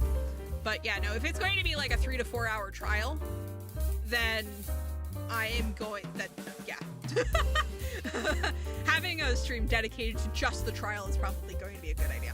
But yeah, so, sorry it's a short stream, but, you know, having the trial be its own stream is probably going to be far better than making this one take forever. So, I look forward to seeing folks next week. And I will actually put out a schedule for next week because I got busy. Hi, Foxy. You have returned to the end of the stream because the class trial is about to begin, and I'm saving that for Monday because is the stream ending yet? Because the next trial is going to be the longest of all of them. Don't apologize. It's like it is what it is. If anything, I'm sorry to you because you arrived as I was ending, because I'm ending early to make sure that the entire trial kind of fits into a single stream. Because you can't save in the middle of these. Otherwise, I would, you know, make progress on it, save, and then just ditch, and then pick it up next week. But since you can't do that, which, to be fair, makes sense, because I did a lot of save scumming in Phoenix Wright, so it actually makes you, you know, consider it. It just makes it very hard when the trials are 2 hours long. pain and suffering. But yeah, so the last trial is going to be Monday, and then we'll see what's going on. So I hope y'all have a good rest of your week and a good weekend, and I look forward to seeing folks again next week. Take care, everyone.